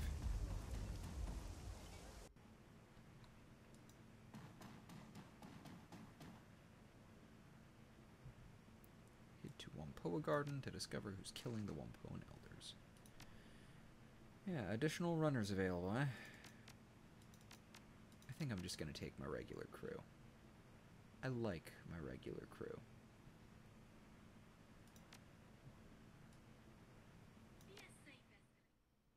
They're also free, and free makes me like my regular crew even more.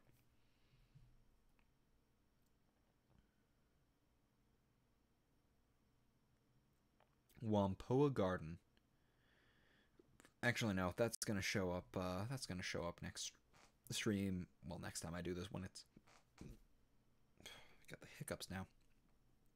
Next time I kick a stream off. So, yeah.